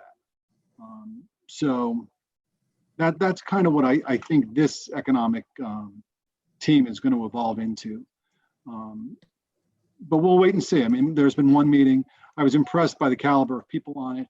I mean, the heads of hospitals in every single area, you know, from Rochester and Buffalo, people that you're like reading on, wow, okay. I mean, it's not Tory Burch who's on, you know, is on the governor's, but it's a good slew of people on it who have deep roots in their communities. So that's where we are with that. There's a Reed Zoom call tomorrow morning, so we'll hear a little bit more from him.